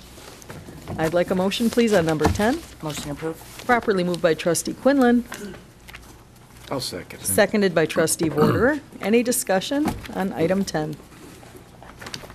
Please call the roll. Trustee Streit? Yes. Trustee Quinlan? Yes. Trustee Oliniechek? Yes. Trustee Desmond? Yes. Trustee Carberry? Yes. Trustee Vorderer? Yes. Motion passes. Item number 11 is ordinance number 13-15-56, which is an ordinance amending Title 8, Chapter 5, Section 7 of the Village of Oak Lawn Code, Charges for Village Collection. May I have a motion, please, on item 11?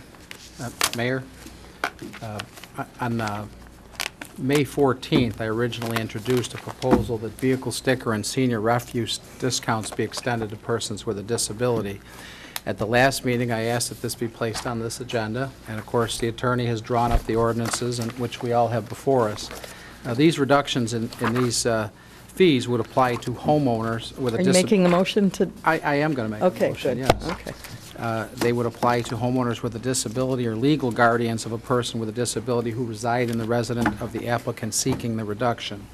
Residents who are already receiving a discount through the village will continue to do so with no need for recertification. I do want to point out that we're not talking about a significant impact on our budget. Based on the vehicle sticker database, the cost to the village would be about $2,000. And if we use the numbers based on information provided by our local schools, the cost could go as much as $3,600. As you just heard Trustee Oliniechek mention, that last year we had a surplus of over $400,000 of revenues above expenses for the refuse disposal. So we're only talking about much less than 1% of the surplus revenue that we receive to our residents who need it most. Now, the village has excellent discounts for senior citizens and other programs for the needy. However, the disabled population does not have a similar discount in place, despite the fact that almost 30% of Oak Lawn's disabled live below the poverty line. I think it's only fair that we recognize and help the citizens within Oak Lawn who already have a difficult path as they cope with a permanent disability. Given these facts, I'm going to move that these ordinances to provide discounts for persons with a disability that are titled Charges for Village Collection and License Fee Enumerated be approved. Thank you. May I have a second? I'll second that. Seconded by trustee Oliniechek. Any discussion on this? I would just like to commend Trustee Oliniechek. a senior trustee that's been here for 20-plus years for coming up with a great ordinance that's going to help people that are in need. And I think that it's time that we as a village move forward and address this. Thank you. Any other discussion on this item? Please call the vote. Excuse me, can we take both at once, or you want to do them separately? If we can do them separately, if Okay. that's okay, just So for we've got the record. motion then from trustee Streit and Alex to approve 11. Correct. Is that right? Please call the roll. All right, trustee Streit? Yes. Trustee Quinlan? Yes. Trustee Oliniechek? Yes. Trustee Desmond? Yes. Trustee Carberry? Yes. And trustee Vorder? Yes. Motion passes. Item 12 is ordinance 13-15-57, which amends Title 11, Chapter 1, Section 5 of the Village of Oak Lawn Code, license fees enumerated. May I have a motion, please, Motion on to item approve. 12? Second. Properly moved by trustee Streit, seconded by trustee Oliniechek. Any discussion on item 12? Please call the vote. Trustee Streit? Yes. Trustee Quinlan? Yes. Trustee Oliniechek? Yes. Trustee Desmond? Yes. Trustee Carberry? Yes. Trustee Vorder? Yes. Motion passes. Item 13 is ordinance 13-15-58, which amends Title I, Chapter 15 of the Oak Lawn Village Code by adding Section 7-8 entitled Conflicts of Interest and Campaign Finance. May I have a motion, please, on item 13? Motion to table. Motion to table by trustee Carberry, Second. seconded by trustee Desmond. Take the roll. Take the roll, please. Trustee Streit? Yes. Trustee Quinlan? Yes. Trustee Oliniechek? Yes. Trustee Desmond? Yes. Trustee Carberry? Yes. Trustee Vorder? Yes. Motion passes. Item 14 is Resolution 13-15-42, appointing an authorized agent to the IMRF. May I have a motion, please, on item 14? Motion to approve. Properly moved by trustee Desmond, A second. seconded by trustee Vorder. Any discussion on item 14? Yes, Mayor. Trustee Streit. We still don't have a resume for our treasurer, so that's one of the reasons I'm going to vote no. But I also want to point out that we had two very significant issues that were raised tonight. One is the water fund, the bond issue for the water fund, which many references were made to our treasurer. And then, of course, we had our audit for last year.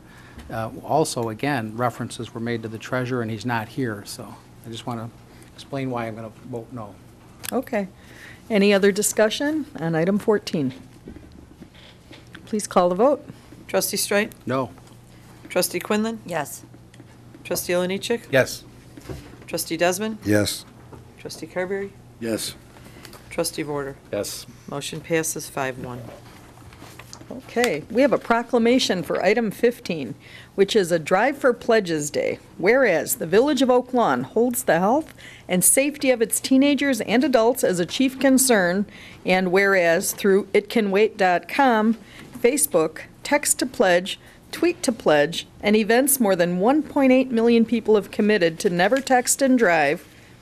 And whereas 98% of American commuters know sending a text or email while driving is not safe, and whereas nearly 50% of commuters text while being behind the wheel, and whereas more than 40% of commuters who text while driving reported the activity as being a habit, whereas a Virginia Tech study showed that those who send text messages while driving are 23 times more likely to crash.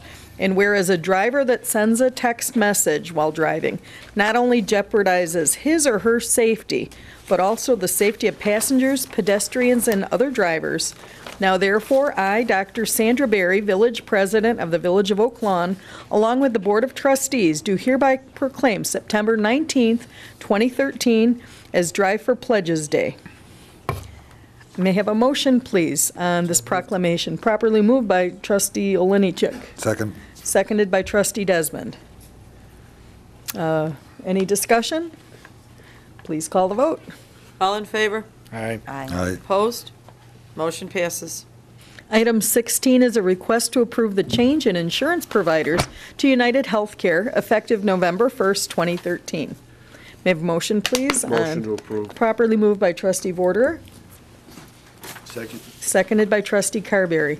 Any discussion? Yes. Trustee Quinlan. Again, I had brought this up at the last meeting. I have no problem. In fact, I love it when we can save money, and I have nothing against United Healthcare. It sounds like it's, a great healthcare, and no issues there. My issue is that this is a huge chunk of business that did not go out to bid. disagree with that, and I think that there had been plenty of time for that to go out to bid. And when I didn't even know Mesro got involved with health insurance, and so I did Google it, and I did run across an article that was written by the Trib. And so I would like to read part of this article of what I found. It says, the article was written by David Kidwell, and this was in August of 2012. And the title says, Madigan's son employer rakes in Suburban's insurance business. The son of Illinois House Speaker Michael Madigan is forging a successful insurance career in the Chicago suburbs with the help of mayors who look at his powerful father to advance their political and legislative agendas. Andrew Madigan, 26, joined the powerhouse Chicago firm Mesro Financial in 2008 after interning with the company during college. Since 2010, he has worked in the business development for the company's insurance division, where he is now a vice president. His job connecting with decision makers, laying the groundwork for new business, and then handing over the details to teams of Mesro insurance brokers who seal the deals. His emergence into a political world long dominated by his father raises new questions about the intersection of the speaker's public and private interests. In the last 2 years, Mesro has won new government business tied to Andrew Madigan in more than a half a dozen suburbs, according to the public records and Chicago and the Tribune interviews. In at least 3 towns where Mesro won business, Chicago Heights, McCook, and Bridgeview, the speaker did favors for the mayors around the time the suburbs hired the firm. And so, again, you know, a saying that my dad always had, you know, if it looks like a duck, it walks like a duck, quacks like a duck, it's probably a duck. And so I just caution this board, you know, we talk about conflict of interest, and the fact that this didn't go out to bid, just, I have a lot of questions. Can I just talk? Brian? Actually, we did go out to bid. This market. Nothing went before us on that. Well, what I'm saying is that in the medical benefits that we provide employees, the market is, there's not that many firms that provide this kind of good product to employees. Blue Cross Blue Shield has a significant part of the market in Illinois, and United Healthcare gave us the bid that you have before you, and that's why we're asking the board to allow us to switch carriers. Now, we did use Mesro to help us go to United Healthcare, because Mesro has helped us, in my opinion, tremendously in property and casualty. Okay? So, but in terms of bidding the overall project, it has been put out to bid. I think you are referring to only the broker. Portion of it. So if you, because Mesro makes money on this. And so if you said, we really like United Healthcare, well, then you can go to other brokers. And then people, you know, those companies could take less of a commission or whatever. That's what I'm referring to. I mean, you know, United Healthcare will give the same price to every single broker. Well, that's a given. I just find it, like I said, I'm not saying that's what happened. I just happened to Google Mesro because I didn't know that they got involved with health insurance, and I found this article about it. And it disturbed me greatly. Could I just maybe have Lori Salmon from Mesro is here? We never spoke at any point to Andrew Madigan through this whole process. Well, and if I could, Mayor, Lori, just for the record, and you know, I respect what the trustee's saying, but I don't know the gentleman. I've never had the pleasure nor distinction. We worked with Lori, who's before you, because that's her expertise and field. What I did do, trustee, and I think I informed the board, is I called the reference communities Wellington, Florida. I'm very familiar with Wellington and Palm Beach County. I called the suburb of St. Louis as well, that is serviced. I talked to the human resource directors and the managers respectively of those 2 communities. And they spoke very highly. They said in their case the broker's fee was the same fee, which is a reduction. They actually took, they brokered a negotiated lower fee than what the market calls for. But all that discussion took place between Lori and Mr. Pat Sheehan, who's represented this village. Again, prior to my arrival, he was brought on in 2006, and I think they've done an outstanding job. But the goal was to take a look at the cost, as Trustee Carberry has said, across the board. In this case, we went to all our employees. It's universal. I don't think anybody would like to make a change, including me. But we can't look at it that way. The savings on the table are $485,000. We negotiated a fee to take us 14 months, from November 1 of this year through December 31st of 2014. That will be a savings of $485,000. That's hard to overlook. And we had a lot of dialogue, good dialogue with our Health Insurance Committee, represented by the various employee labor and non-labor groups. And I thought it was a very productive discussion. We had an all-day meeting here where individuals and their spouses, if they so desired, could come here, get on the computer, check comparable drugs, see where their doctors in the network. I have no issue with the service that they will provide. That's not an issue at all. Okay. Would you care to address her concerns? Yes, and I can appreciate your concern on that. And can you state your name, please, for the record? I'm sorry, Lori Sandman with Mesero Financial. Mesero Financial is a national organization. We're global. We have 1,200 employees. Insurance Services is one of our 4 divisions. I have never met Mr. Madigan. I work out of the Bannockburn office, although I'm sure he's a fine employee. I've just never had the pleasure or encountered meeting him. I do not work with him. We were referred to work with the Village of Oak Lawn through another client of mine that I've worked with for many, many years, who Mr. Hannigan participates with through an association. And because of that recommendation and the fact that Pat Sheehan represents you on the property and casualty, it seemed to be a good fit. And yes, United Healthcare does work with lots and many different brokers. We worked for several months on negotiating a proprietary rate. Their rate started at a much higher level. We shared with them a lot of information. We went out to market and bid with other insurance carriers. We used other insurance quotes as leverage to try and negotiate this down. So we're at a good place because of our relationship that we have with United Healthcare. We brought them in and had them participate in all our meetings, because usually when an insurance company is a little bit more engaged with their customers, they, provide better service, better pricing.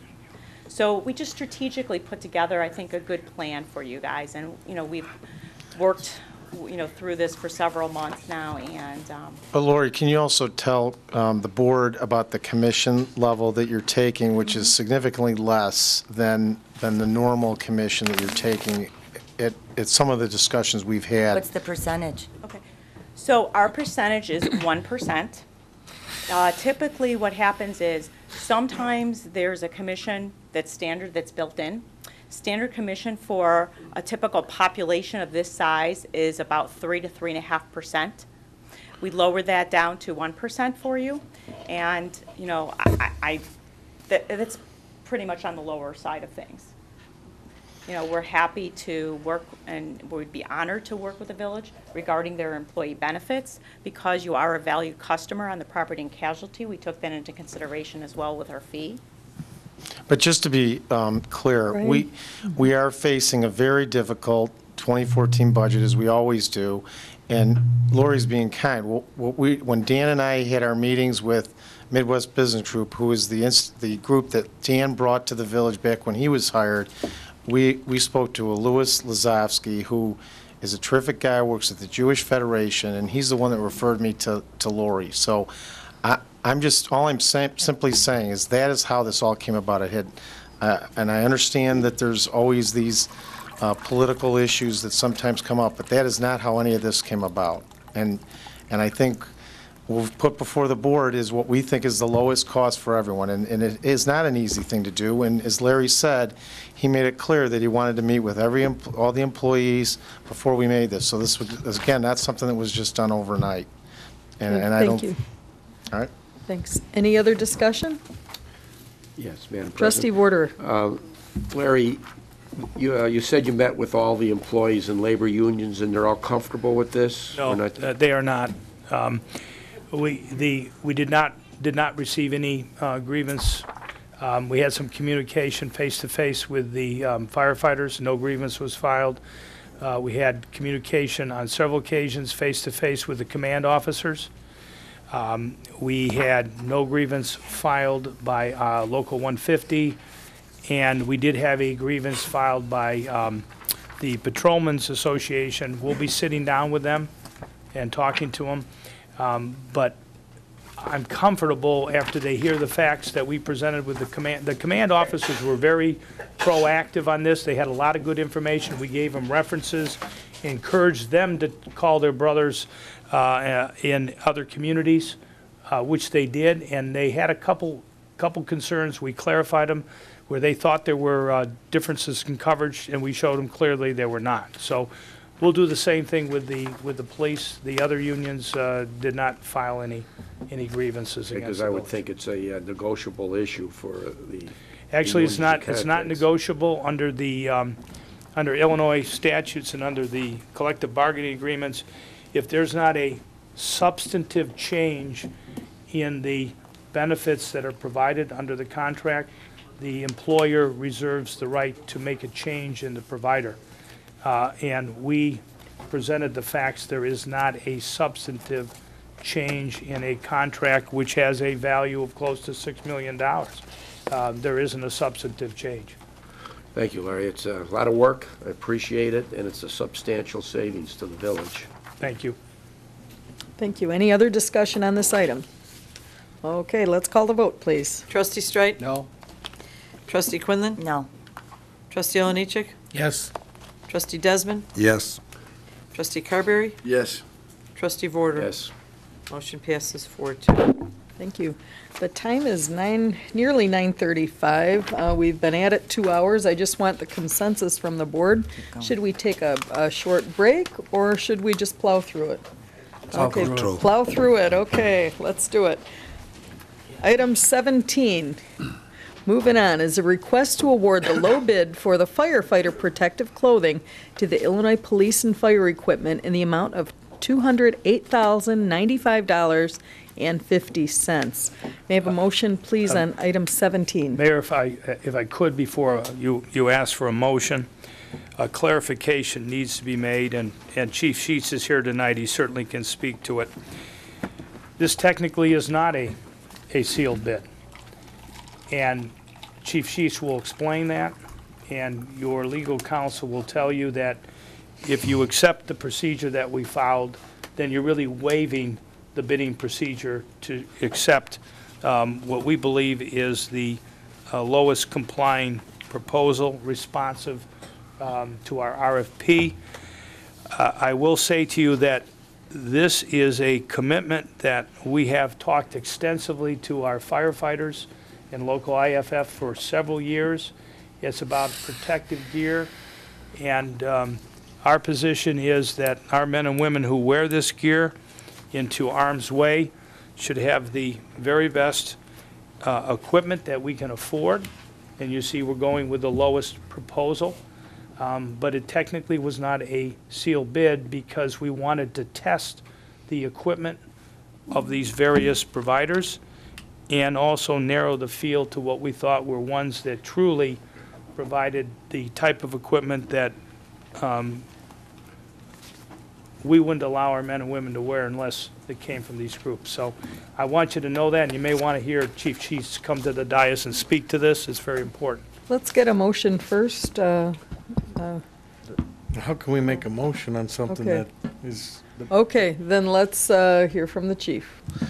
Well, good evening, Mayor and board members. I just want to let you know that this basically is a safety issue We have several vendors that we went out for quotes. We had wear test, individuals bring the gear in to do some wear tests.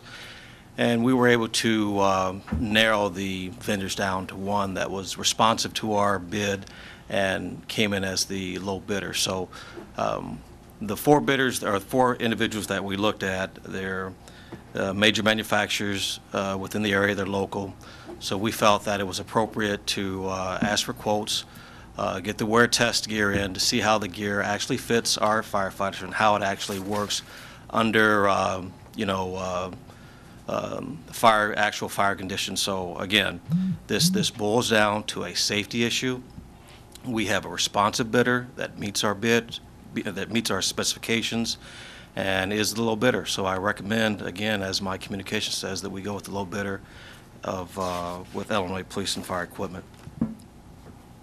I'd like to make a motion to suspend.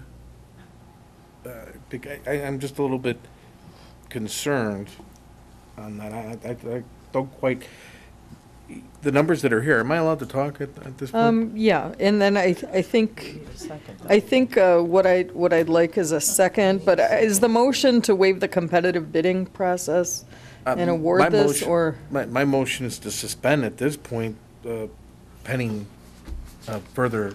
Is this a timeliness issue? Well, it is a timeliness issue. We haven't locked in that anything that says the bid won't increase or the price won't increase. So if there's any other questions you have, Trustee Lenich, I'll be more than happy to answer those. Well, since you're going to give me the freedom, I'm going to take it. Go for it. Enjoy. When you look at the difference between the lowest conforming bid or what was put on there, is you have a bid that's $204,550.50 with the $4,854.84 a year inspection cost. You lump those two numbers together, correct or not? No, when you look at the $204,000, that bidder did not meet the specifications that we set out. So we threw them out. When you look at all the other exceptions that they took, their actual bid was much higher than the other bidders.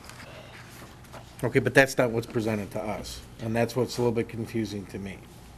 Well, if you look at the second page, it clearly explains what we did. And look at the two lowest bidders. The one bidder is $40-some higher than the other.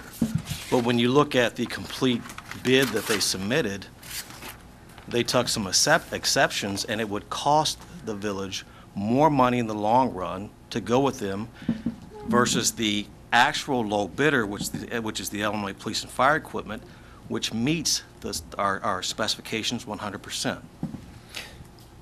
Okay, I'm trying to work with, in what they've said for helmet cost, that's part of the bid, correct?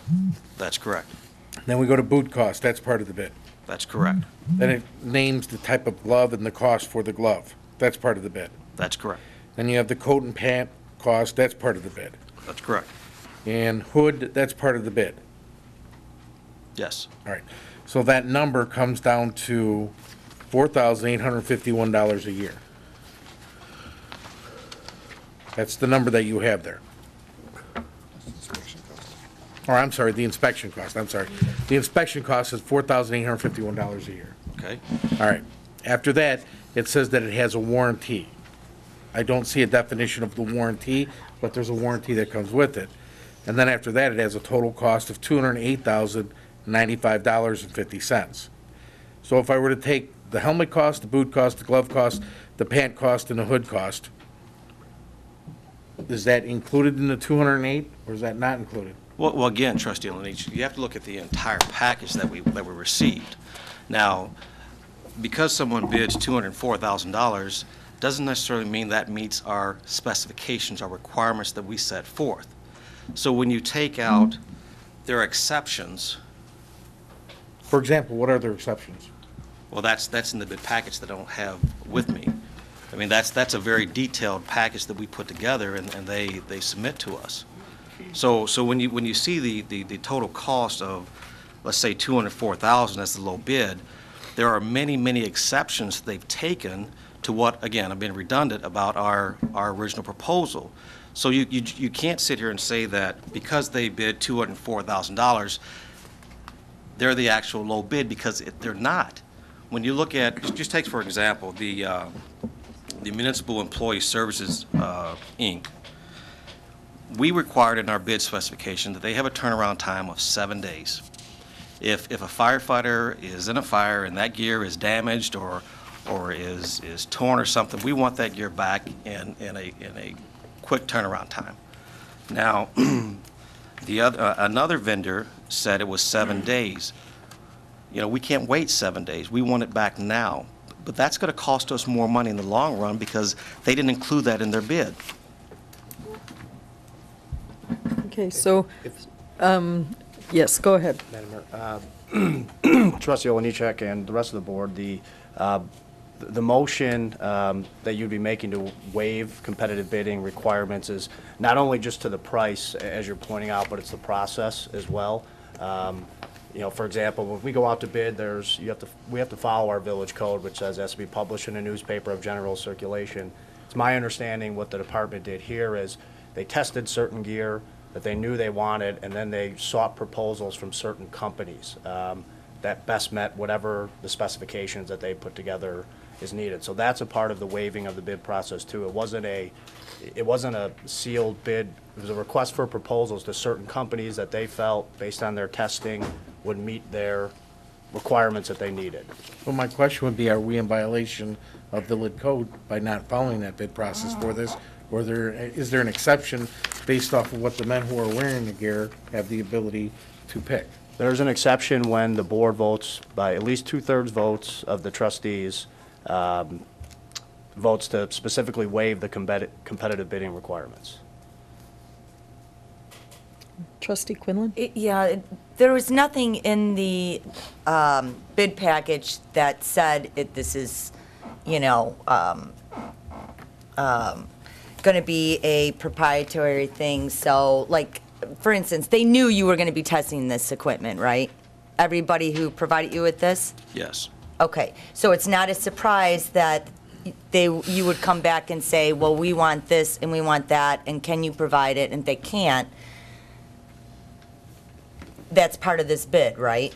Well, some of them were not able to provide what we specified. Right, that's my point. But they knew that up front.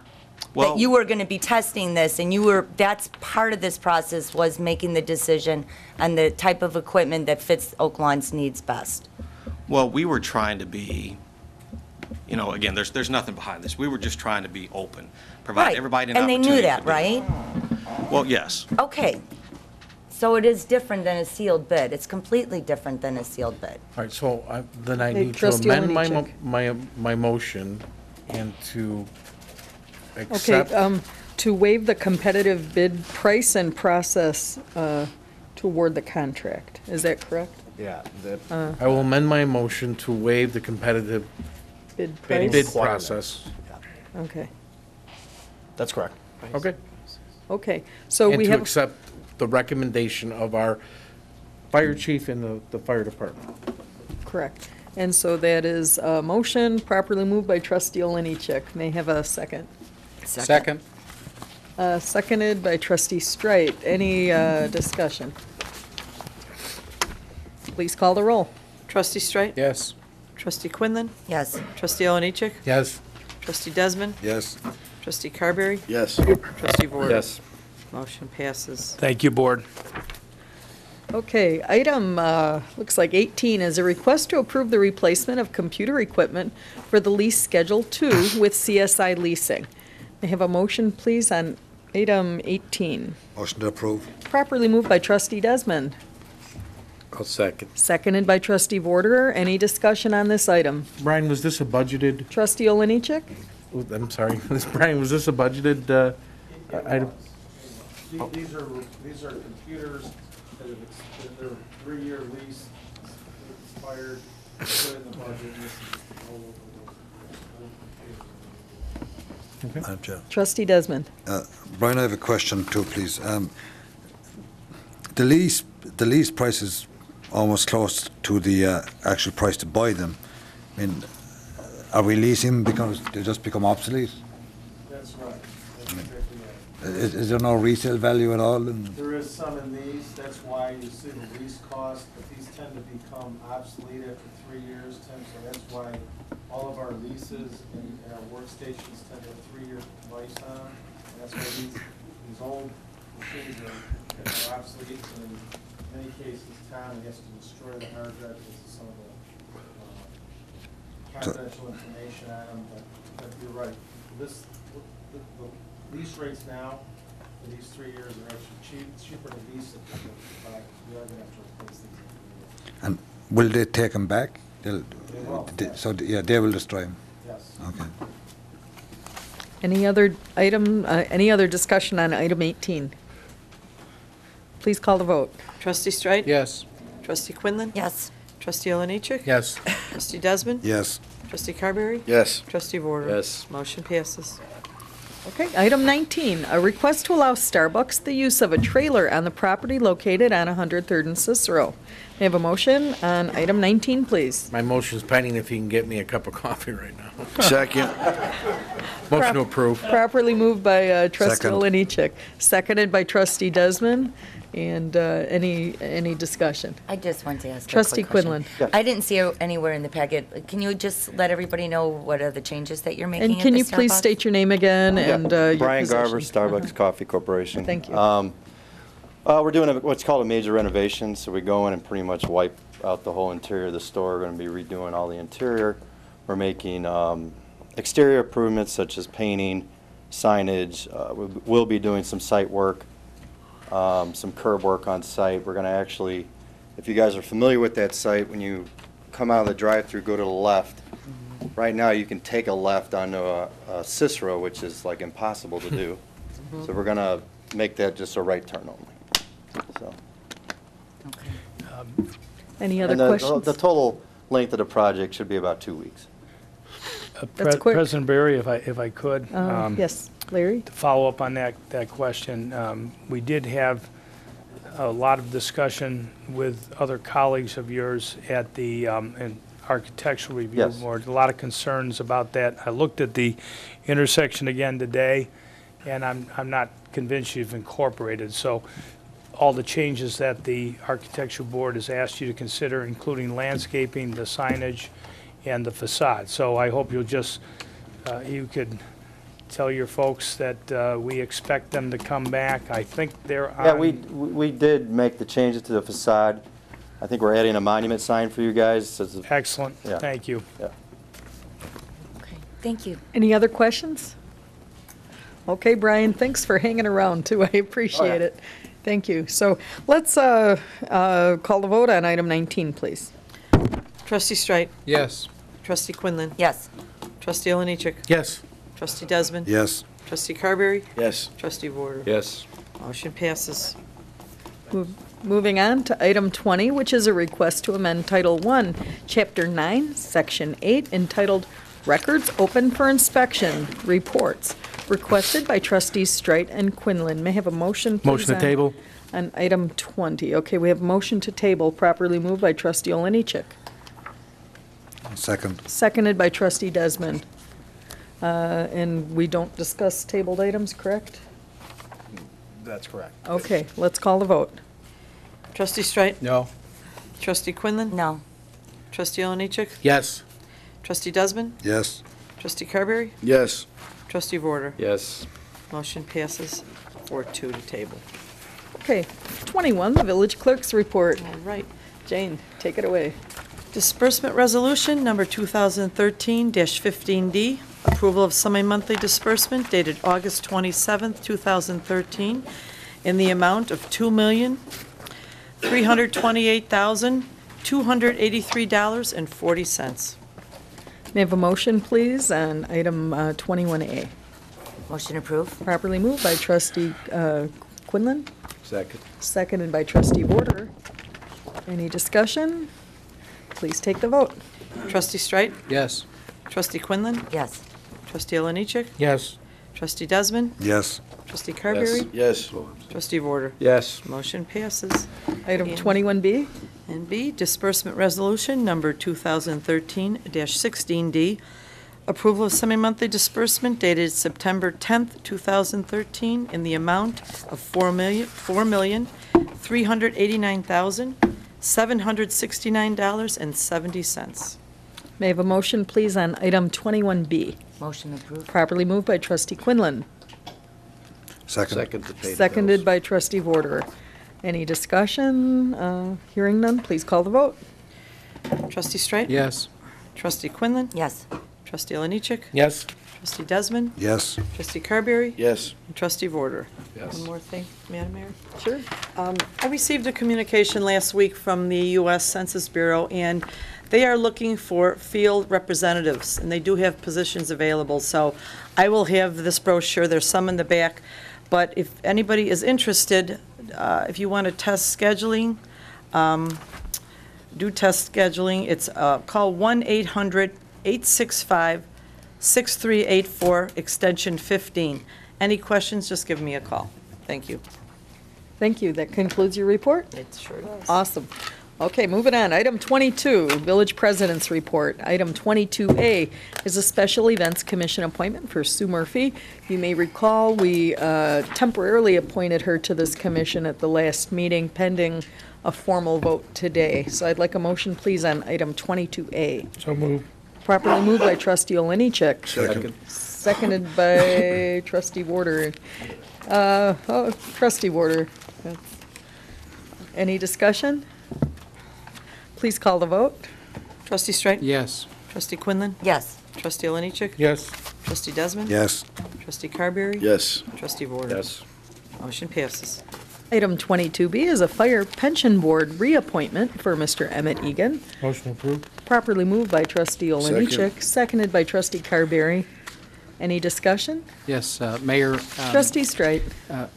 Well, once again, we talk about transparency, but there is no information provided about the qualifications of either of this Fire Pension Board member, which, we heard this incredible report about the serious condition of the long-term liability for unfunded pension liability, and yet, quite frankly, I wouldn't know if this individual has any qualifications whatsoever. I haven't seen a resume, and I'm certainly not comfortable approving his appointment. This is a reappointment, is that correct? Yeah, it's a reappointment. He's been working. He's got great credentials and Okay. qualifications. Trustee Oliniechek, would you care Presented with him to over expand on anything? 6-7 years ago. I don't think so. Yes, you were. Okay, so any other discussion regarding item 22B? Sandy, could I just correct, I think this is the police board. Okay, Can we it's just- police board, okay. Yes. Okay, so there is a typo on our agenda. Item 22B should be Police Pension Board reappointment. Thank you. And again, it's Mr. Emmett Egan, who is a reappointment. Any further discussion? Let's call the vote. Trustee Streit? No. Trustee Quinlan? Yes. Trustee Oliniechek? Yes. Trustee Desmond? Yes. Trustee Carberry? Yes. Trustee Vorder? Yes. Motion passes 5-1. Almost winding down on this agenda. Item 22C, Traffic Review Commission appointment, Mr. Norm Lepescu. May I have a motion, please? on Motion to item- approve. Properly moved by trustee Oliniechek, Second. seconded by trustee Carberry. Any discussion, please, on item 22C? Yes, Mayor. Trustee Streit. Once again, we have a member being appointed to the Traffic Review Board where he's not being reappointed. He's not been a member of any board. There is no resume. Again, I'm not comfortable approving this appointment, and I just heard that Norm Lepescu was recently arrested for a traffic altercation. Okay, thank you. Any other discussion on item 22C? Okay, please call the vote. Trustee Streit? No. Trustee Quinlan? Yes. Trustee Oliniechek? Yes. Trustee Desmond? Yes. Trustee Carberry? Yes. Trustee Vorder? Yes. Motion passes 5-1. Thank you. Under general village matters, I know we're all talking about Fall on the Green today, and I do want to thank the committee. I want to thank the village staff. I want to especially thank the volunteers But we can't forget the sponsors also. I really want to thank the sponsors. People couldn't believe that this was a free event. They kept saying, where do we buy tickets to the rides? No one could believe it was free. And it was the sponsors' generosity that allows that to continue to be a free event. I want to make sure that we give them a thank you. It was a spectacular weekend, and I want to thank, did you? Yeah, Okay. sorry to interrupt, but I think earlier I should have mentioned the great job that the police department did. Very good. And, We can't forget our police officers and Yeah. first responders. Thank you, Tim. Thank you. And if there's anyone we forgot, we love you all. I want to thank Trustee Quinlan also for talking about safety. In meetings with our police chief, it is so important that if residents see a suspicious thing or don't feel right about a situation, aren't sure, call the police, call 911. They'd rather come and check it out. They're not afraid to come and do it. You don't have to even give your name if you don't want to. It's very important that if you see something, call. Our police department is wonderful. They're everywhere, but they cannot be your eyes and ears. Nothing beats that. So please never hesitate to call 911. And I just would like to invite everyone to Oak Lawn Rotary 911 First Responder Memorial. We're having a small vigil at 7 p.m. This is a twilight vigil. It will be at the Metro Station, Patriot Station, at 7 p.m. And hope everyone can attend. And with that, I'd like a motion to adjourn, please. So made. Properly moved by Trustee Oliniechek, seconded Second. by Trustee Desmond. All in favor? Aye. Opposed? Thank you. Have a great night. Thank you.